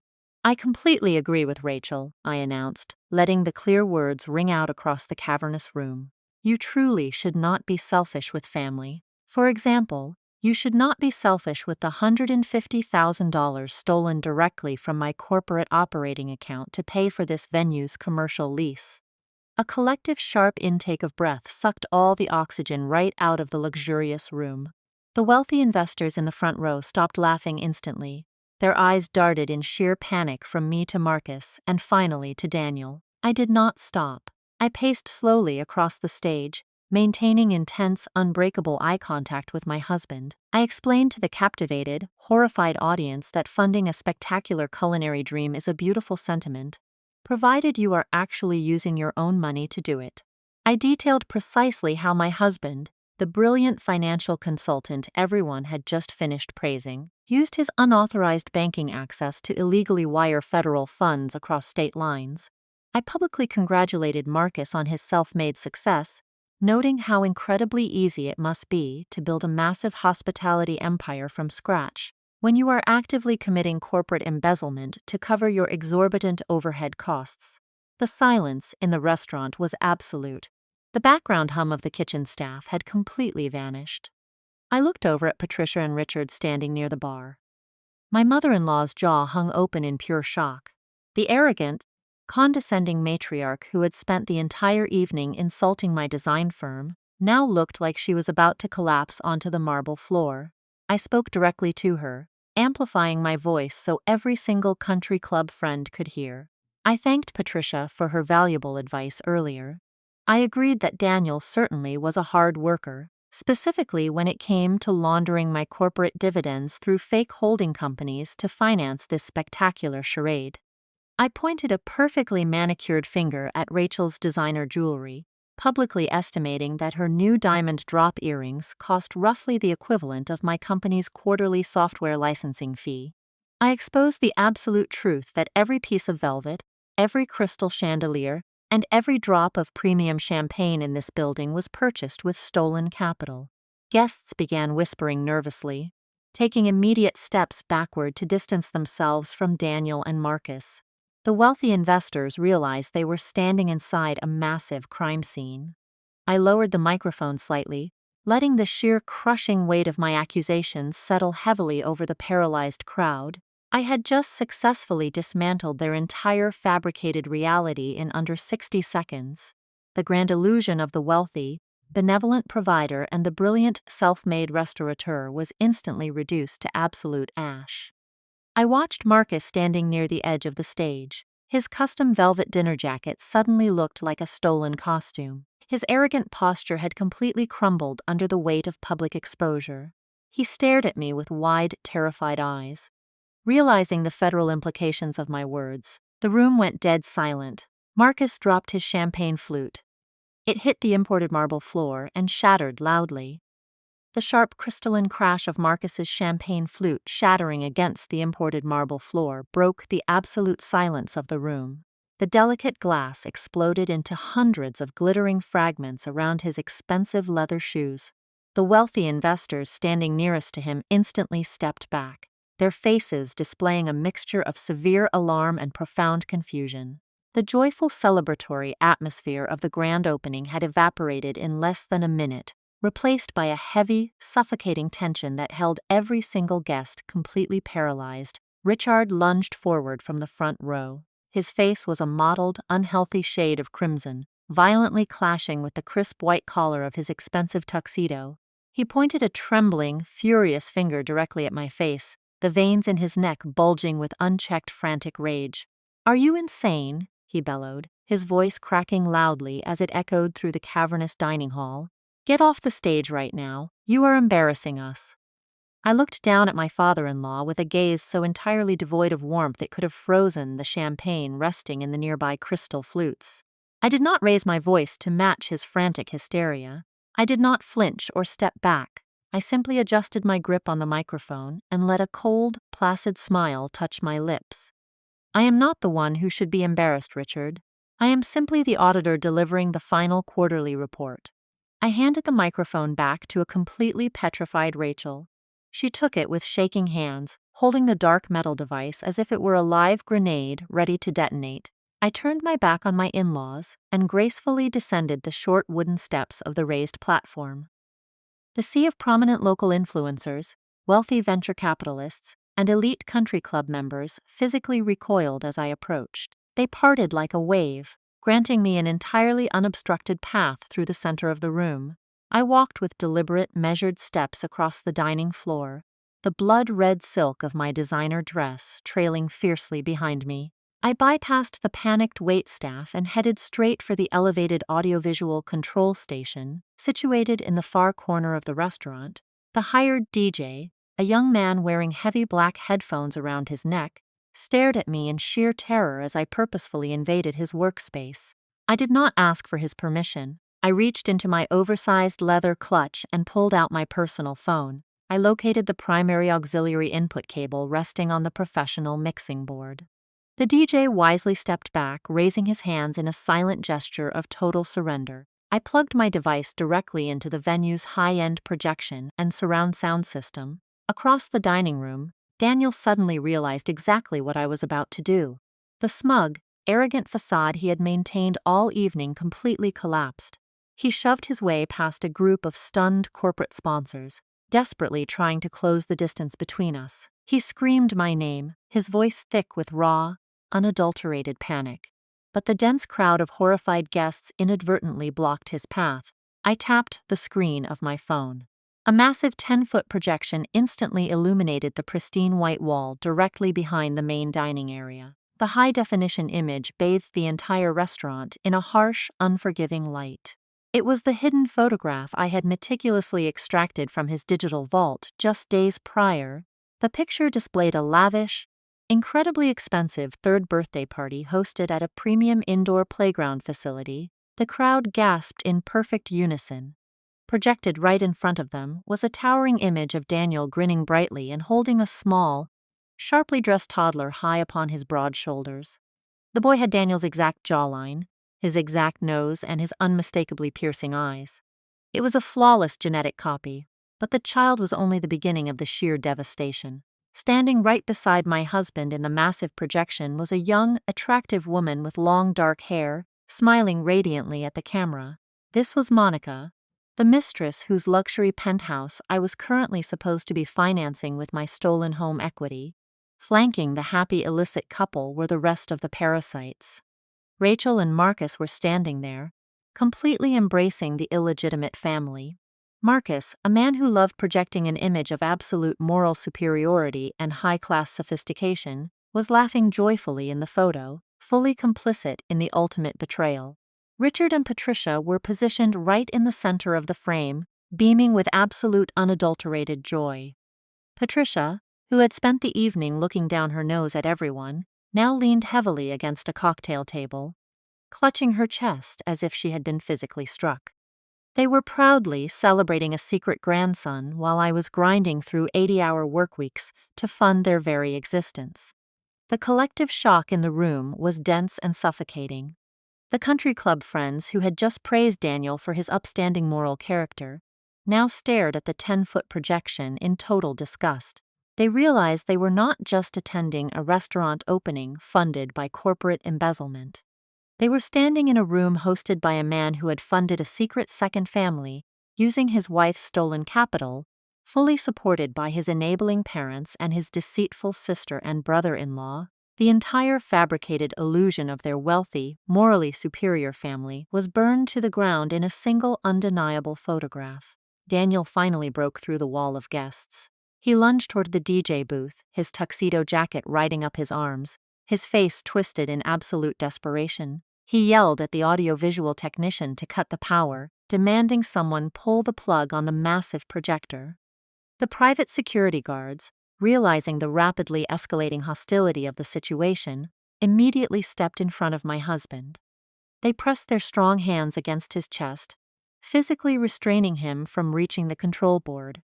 He thrashed against their tight grip, screaming that the photos were completely fabricated. But I was not finished. A photograph only proved their deep moral bankruptcy. I needed to prove their federal crimes to the entire room. I kept my eyes locked directly on Daniel as he struggled against the security personnel.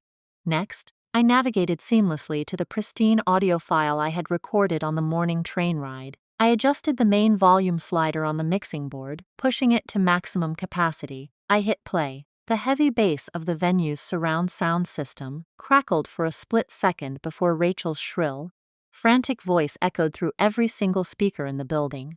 The audio was crystal clear, completely drowning out Daniel's desperate protests. Rachel's voice echoed through the restaurant's surround sound. "Did you wire the $150,000 yet? You better keep that idiot Sarah distracted so she doesn't check her company accounts.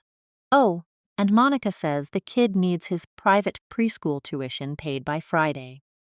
The audio file ended with a sharp digital click. The deafening silence that followed was heavy enough to crush the breath right out of the room. For 5 agonizing seconds, absolutely no one moved. The massive high-definition projection of Daniel's secret second family continued to glow brightly against the back wall, bathing the horrified audience in a harsh, unforgiving light. Then total chaos erupted. The immaculate dining room instantly transformed into a zone of absolute social carnage. The wealthy corporate investors who had previously praised my husband's non-existent business acumen began scrambling backward physically, retreating from the blast radius of his exposed crimes. Dozens of smartphones were immediately pulled from designer pockets and beaded evening bags. The prominent social media influencers in the front row activated their cameras, their screens glowing brightly as they live-streamed the catastrophic collapse of the culinary empire. Flashes illuminated the venue, capturing every single angle of the devastating betrayal. Patricia realized the severe magnitude of her public destruction. The arrogant matriarch who had spent the entire evening insulting my career and parading around in her silver pantsuit could not handle the reality of her social ruin.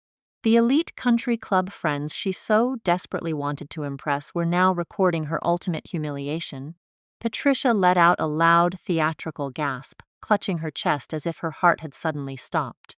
She collapsed heavily into a plush velvet dining chair, her perfectly styled hair falling into her face as she faked a dramatic fainting spell to escape the relentless glare of the smartphone cameras. Richard hovered over her in a sheer state of panic, aggressively fanning her face. though his eyes darted frantically toward the exit doors. They were completely trapped in the humiliating nightmare they had helped construct. Marcus realized his entire self-made millionaire persona was permanently destroyed. The fake culinary king recognized that his fraudulent empire was built entirely on stolen federal funds. The absolute sheer panic of impending legal ruin completely shattered his arrogant facade. Marcus snapped. He let out a furious roar, screaming violent profanities that echoed sharply over the stunned crowd. He abandoned all pretense of high-class sophistication and charged across the imported marble floor, lunging directly toward the elevated audiovisual platform where I stood. He wildly swung his arms, threatening to smash the expensive mixing board and rip the projection cable straight from the wall. He never made it past the velvet ropes. Two heavily built private security guards intercepted his aggressive charge with brutal efficiency. They tackled my furious brother-in-law right into a tall glass cocktail table. The table tipped backward, sending dozens of crystal champagne flutes and silver trays of caviar crashing violently to the floor. The sound of breaking glass and tearing fabric filled the air. Marcus's custom $5,000 velvet dinner jacket ripped loudly at the shoulder seam as the guards firmly pinned his arms behind his back, pressing his face directly into the spilled alcohol and shattered crystal. Rachel stood a few feet away, her hands covering her mouth as she sobbed hysterically. The heavy diamond drop earrings she had purchased with my stolen money swung wildly against her neck as she watched her husband get completely neutralized by the venue security. Across the room, Daniel watched his entire family collapse into absolute ruin. He stood completely still as the security guards held the line. Then a terrifying psychological shift washed over my husband. Seeing that his flawless public facade was permanently pulverized, Daniel simply stopped caring about appearances. The panicked, desperate husband, desperately trying to protect his secret, vanished completely. In his place, the arrogant, calculating narcissist took full and total control. He smoothly brushed off the hands of the security guard standing nearest to him. He straightened his posture, rolling his shoulders back with a deeply unsettling calmness. He dropped the nice guy act entirely. Daniel slowly stepped away from the chaotic crowd and walked deliberately toward the center of the main dining floor, placing himself directly beneath the glowing projection of his illegitimate son. He looked around at the flashing cameras and the horrified faces of his former colleagues. Instead of showing remorse, Daniel threw his head back and let out a dark, booming laugh. It was a deeply smug, arrogant sound that sent a chill through the remaining guests. He raised his hands, methodically adjusting his silver cufflinks with an air of absolute untouchable superiority. He looked up at the stage, his dark eyes locking onto mine with an expression of pure unadulterated malice. He truly believed he was holding the ultimate trump card. He believed that despite this public humiliation, he had still managed to successfully execute my total financial ruin. "You think you're so smart?" Daniel sneered, his voice projecting loudly over the murmuring crowd, ensuring every recording device captured his arrogant declaration. "Go ahead, play your little recordings. Let everyone hear them. It doesn't matter." He paced slowly across the floor, completely owning his villainy with a sickening sense of pride. He pointed a firm finger directly at my face, ready to deliver what he confidently assumed was the final killing blow to my entire existence. "The $500,000 loan on your house cleared this morning," Daniel announced, a cruel, victorious smile spreading across his face. "The bank authorized the wire. The money is in an offshore account. It is completely untraceable. I filed for divorce at 4 p.m. today. My lawyer already submitted the paperwork to freeze everything else." The remaining guests gasped loudly at his brazen confession of financial theft. Daniel fed on their shock, his ego inflating with every horrified stare. He crossed his arms over his tailored tuxedo jacket, looking up at me with absolute triumph. "You're getting nothing. You're out on the street, Sarah." He stood there bathed in the light of the massive projector, fully expecting me to shatter into a million pieces. He waited eagerly for me to drop to my knees and beg. He wanted the entire room to witness my total devastation as the reality of extreme bankruptcy finally crushed my calm demeanor. He had just proudly confessed to severe financial crimes in front of 100 witnesses, firmly believing the stolen cash would somehow shield him from any legal consequences. I looked down at the man I had married. I did not drop the microphone. I did not shed a single tear. I let the heavy, loaded silence stretch across the devastated restaurant, allowing his arrogant confession to permanently cement his fate. I looked at his deeply smug face, and a slow, terrifying smile spread across my lips. I leaned slightly toward the microphone, my voice dropping to a soft, lethal whisper that echoed clearly through the massive speakers. "Oh, Daniel, did you really think I didn't know?" I watched the exact moment my words penetrated the thick armor of his narcissism. The arrogant tilt of his chin faltered for just a fraction of a second. He let out a harsh, dismissive scoff, trying desperately to maintain his projection of absolute control. He told me I was bluffing and that I had no idea how corporate finance actually worked. I did not argue with him. I simply reached into the oversized black leather designer clutch resting on the audiovisual mixing board. I unfastened the metal clasp of the thick manila envelope I had meticulously prepared. I pulled out a stack of heavily stamped legal documents and held the top page high in the air for the entire room to see. The harsh glare of the projector light illuminated the official seals and the bold black lettering. I spoke clearly into the microphone, ensuring every single syllable hit him with the force of a physical blow. I told him I knew exactly how corporate finance worked, which was precisely why I hired a former federal forensic handwriting expert 4 years ago. I explained to the captivated audience that corporate executives are often trained to create a duress signature.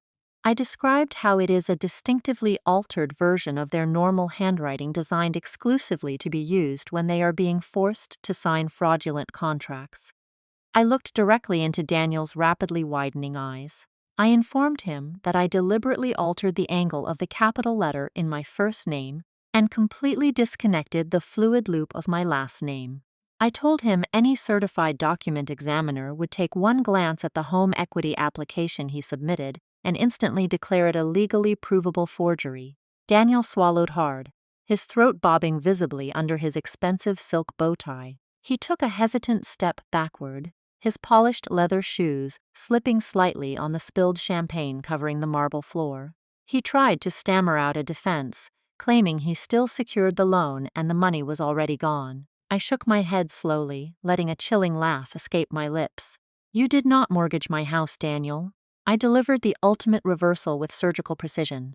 2 months ago, I engaged the most ruthless financial crimes attorney in Boston. I legally transferred the deed of that $1.8 million property into an irrevocable blind trust. I relinquished all personal ownership. On paper, I own absolutely nothing. When you forged my signature on that loan application, you were not stealing from your naive wife.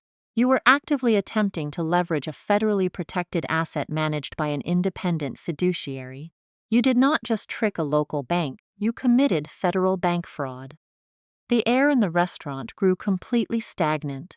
The wealthy investors in the front row began aggressively whispering to one another, instantly recognizing the severe federal mandatory minimum sentencing guidelines attached to that specific crime. Daniel stared at me, his mouth opening and closing without producing a single sound. The undeniable reality of his massive legal blunder was rapidly crushing his false reality.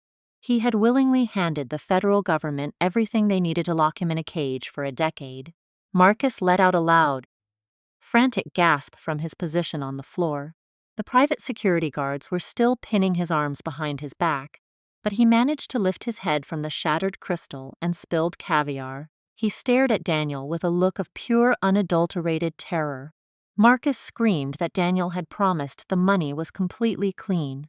Marcus yelled that Daniel swore the startup capital was perfectly safe to use for the commercial lease. I turned my attention away from my paralyzed husband and focused my icy gaze entirely on my arrogant brother-in-law. I adjusted my posture, standing tall and projecting absolute authority.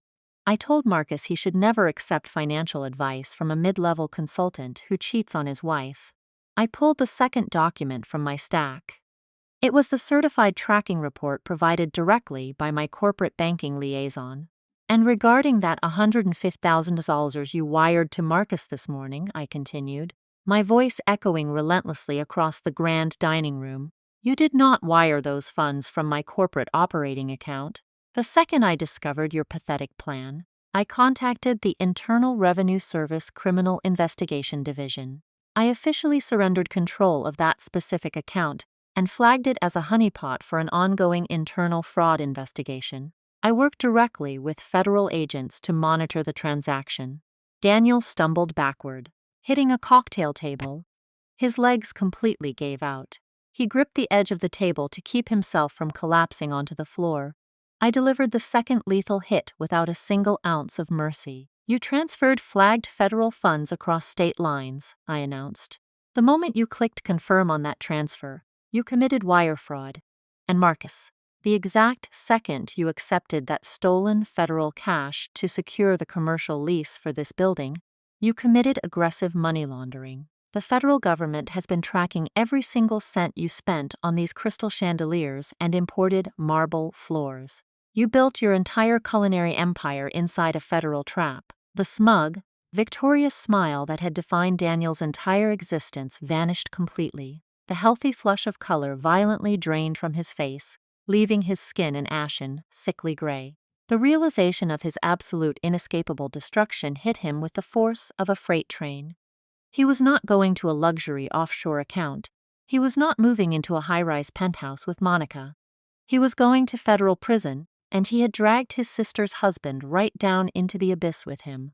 Marcus started hyperventilating on the floor. His chest heaved with rapid, shallow breaths as sheer panic overtook his nervous system. Rachel dropped to her knees beside him, her heavy diamond earrings swinging wildly as she screamed for someone to call a doctor. Patricia remained slumped in her chair, weeping uncontrollably into her hands, while Richard stood frozen in a state of total catatonic shock. Their entire world was burning to the ground in front of 100 prominent witnesses. The heavy, suffocating silence inside the restaurant was suddenly broken by a sound coming from the busy city streets outside. It started as a faint, distant wail echoing off the tall glass skyscrapers. Within seconds, the sound grew exponentially louder, piercing through the thick glass windows of the dining room. Sirens were howling in the night air, their aggressive rhythmic alarms cutting through the tension. I watched the flashing red and blue lights begin to reflect off the imported marble floors, growing rapidly closer with every passing second. The heavy double-paned glass doors at the front entrance of King's Culinary Group did not just open. They were violently thrust apart with a force that sent a sharp gust of freezing Boston wind rushing straight into the sweltering, panic-stricken dining room. The heavy velvet curtains near the reception desk whipped frantically in the sudden draft. The flashing red and blue emergency lights outside now poured directly through the unobstructed entryway, casting harsh alternating shadows across the imported marble floors and illuminating the terrified faces of the wealthy guests. Through that dramatic threshold stepped Diana. My corporate attorney did not wear a tactical vest or carry a weapon, yet she commanded the space with a lethal, undeniable authority. She wore a razor-sharp black suit and carried a sleek leather briefcase, walking into the chaotic restaurant with the absolute composure of an apex predator entering a familiar hunting ground. Flanking Diana, moving with highly synchronized tactical precision, were 5 federal agents. 3 of the men wore dark windbreakers with the bright, unmistakable yellow lettering of the Federal Bureau of Investigation printed squarely across their backs. The other 2 agents represented the Internal Revenue Service Criminal Investigation Division, their expressions carved from solid stone. They did not pause to admire the crystal chandeliers or the premium champagne stations. They fanned out immediately, pushing past the velvet ropes and establishing total operational control over the venue within a matter of seconds. The lead FBI agent, a tall, broad-shouldered man with a deeply authoritative presence, stepped forward. He did not need a microphone to make his voice heard over the absolute suffocating silence of the dining room. His tone was sharp, professional, and entirely devoid of any sympathy. Daniel Mitchell, Rachel Mitchell, and Marcus King, the agent announced, his booming voice echoing off the high industrial ceilings. You are under arrest for conspiracy to commit wire fraud, bank fraud, and money laundering. The words hung in the air like a physical death sentence. The swift, metallic rasp of heavy steel handcuffs being pulled from tactical belts echoed sharply across the room.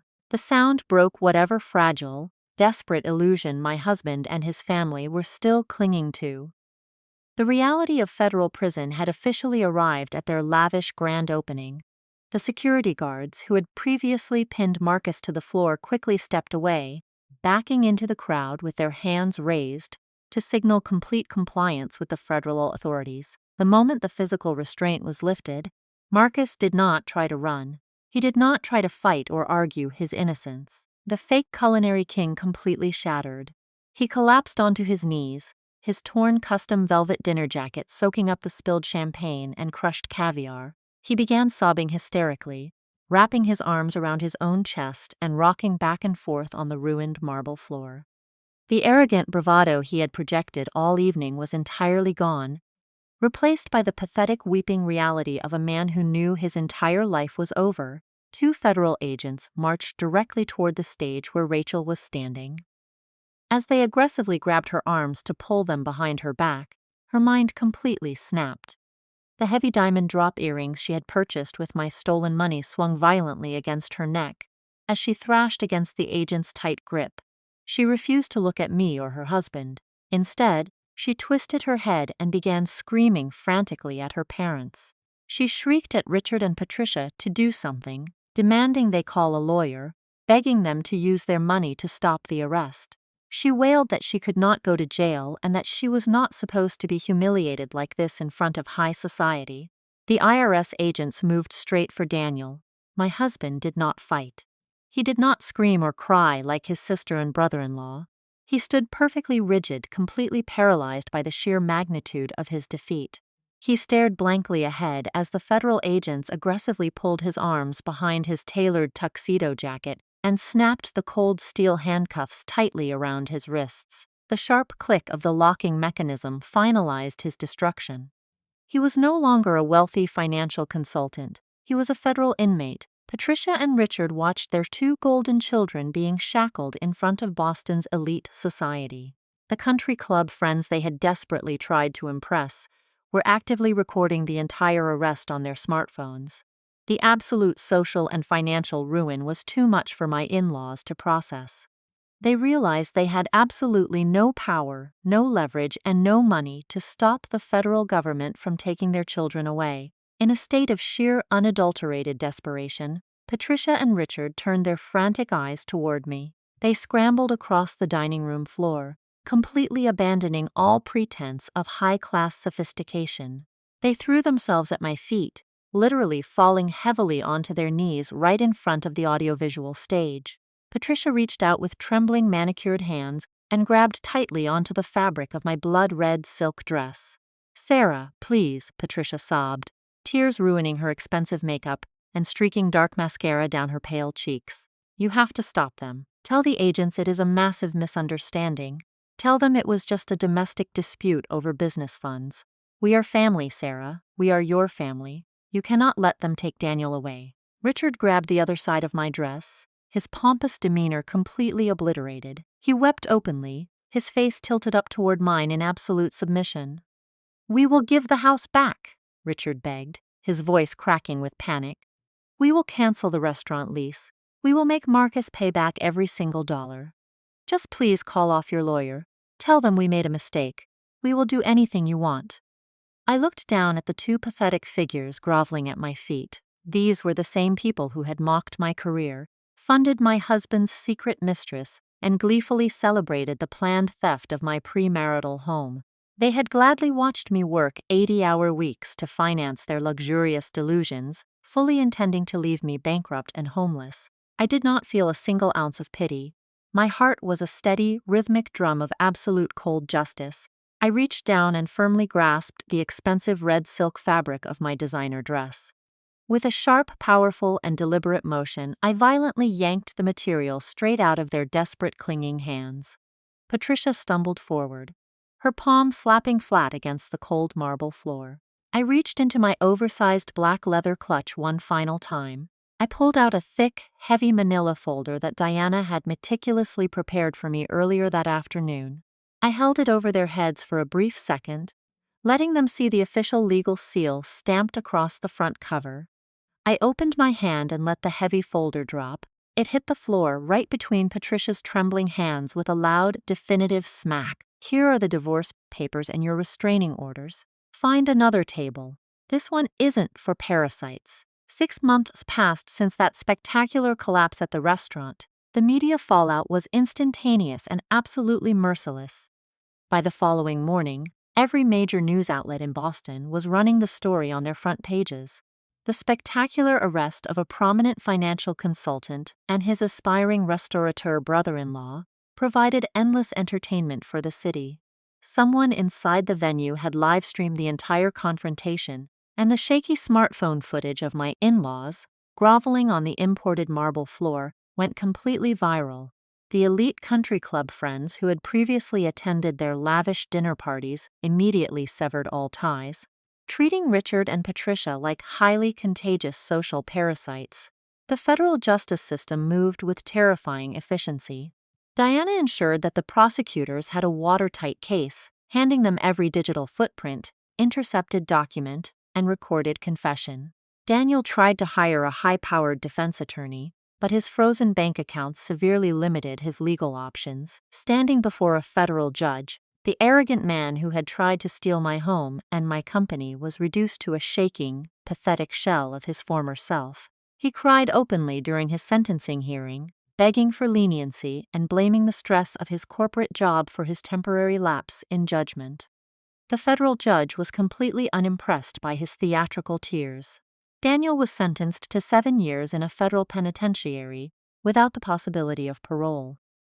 He traded his custom-tailored suits for a standard-issue prison uniform. Marcus fared only slightly better. The self-proclaimed king of the Boston culinary scene wept uncontrollably as the judge handed down his sentence. Because he knowingly accepted stolen federal funds to secure his commercial restaurant lease, he was convicted of complicity in money laundering. He received 3 years in federal lockup. His grand vision of a fine dining fusion empire ended before he could serve a single plate of food. The luxurious venue was seized by the government, the velvet ropes and crystal chandeliers auctioned off to pay restitution. Rachel managed to avoid a prison sentence, but her punishment was arguably a much slower, more agonizing destruction. She desperately claimed ignorance regarding the source of the funds, throwing her own husband and brother under the bus to save herself. The federal prosecutors let her walk, but the Internal Revenue Service was not nearly as forgiving. They slapped her with a massive, insurmountable tax lien for the stolen money that had financed her luxury shopping sprees. The government seized her bank accounts, her vehicles, and every piece of designer jewelry she possessed. The woman who had proudly stood on stage wearing stolen diamonds to insult my generosity now faced a crushing reality.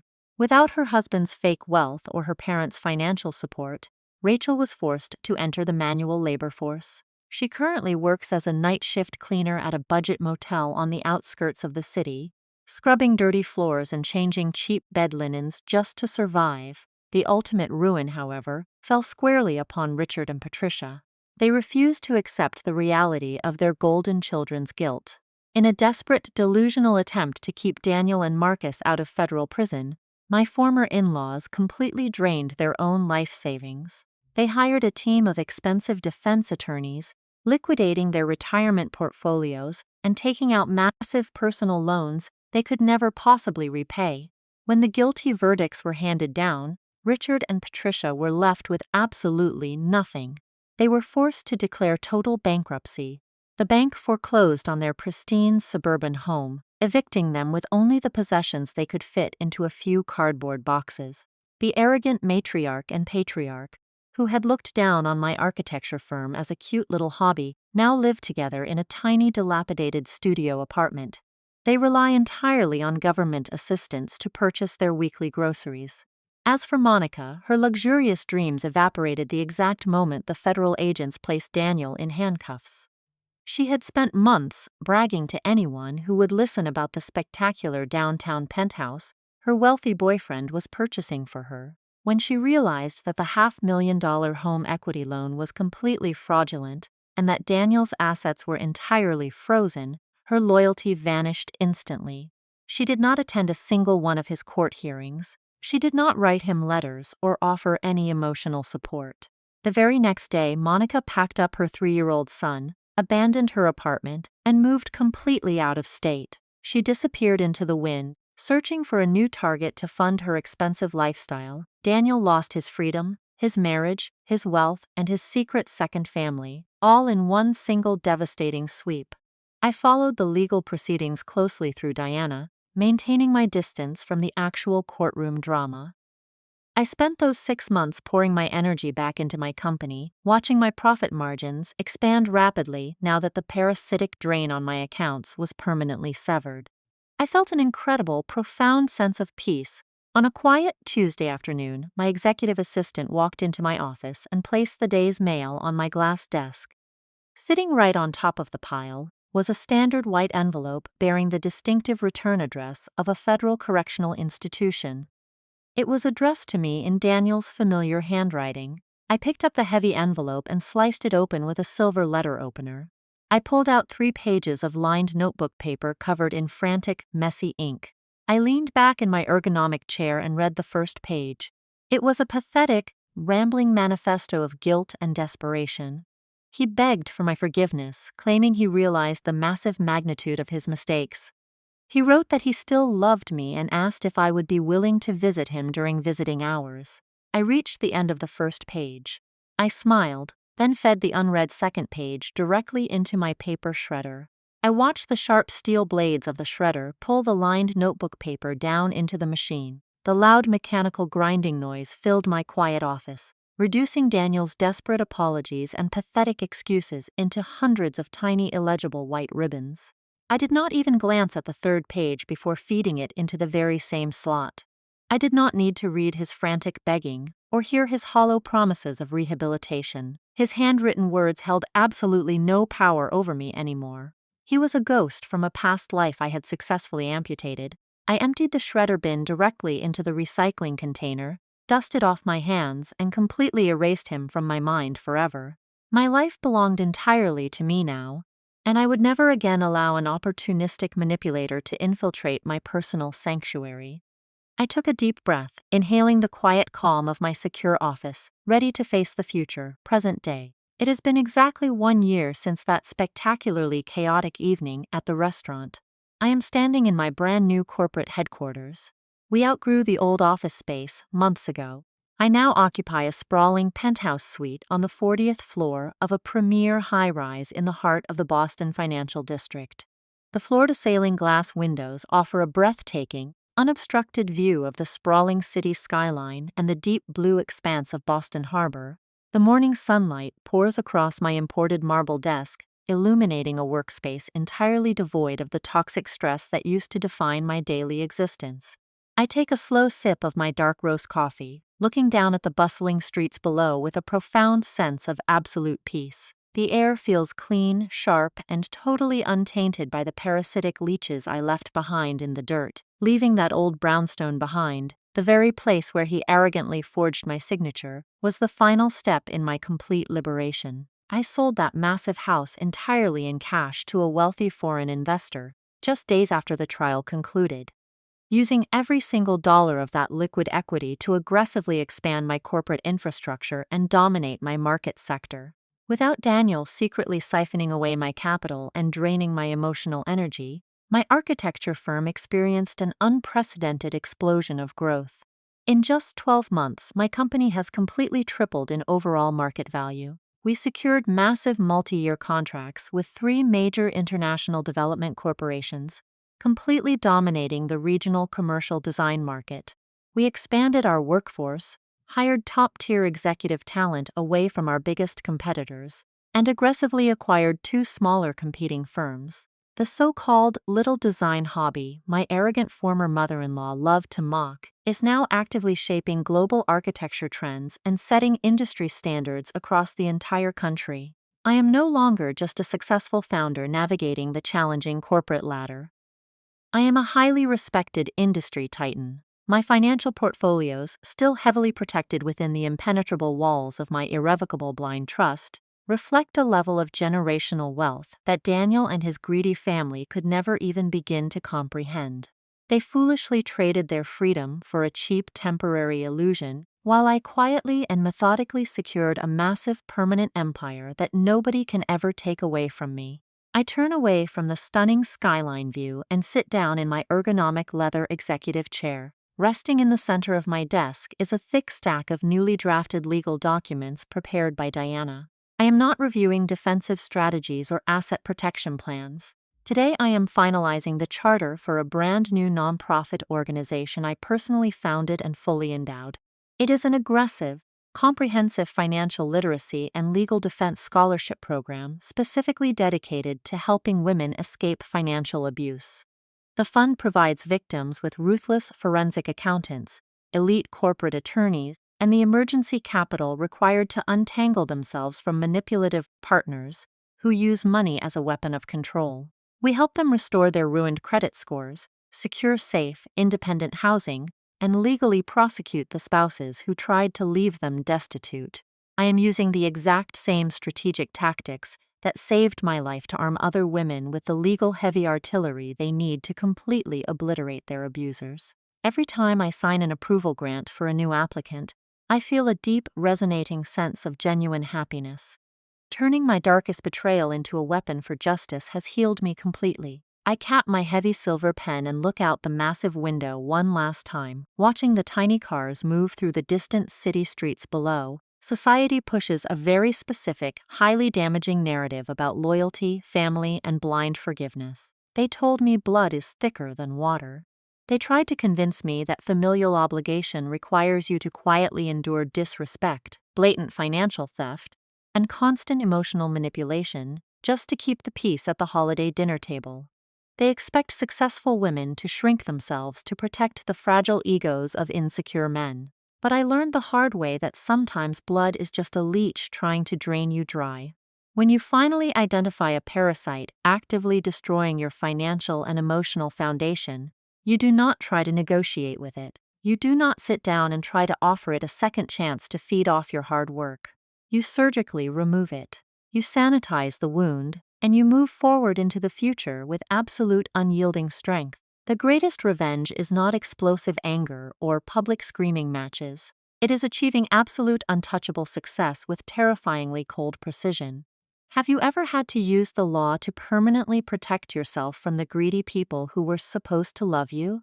Share your personal stories in the comments below. Do not forget to like and subscribe to She Chose Herself. And please remember, never let anyone mistake your silence for weakness.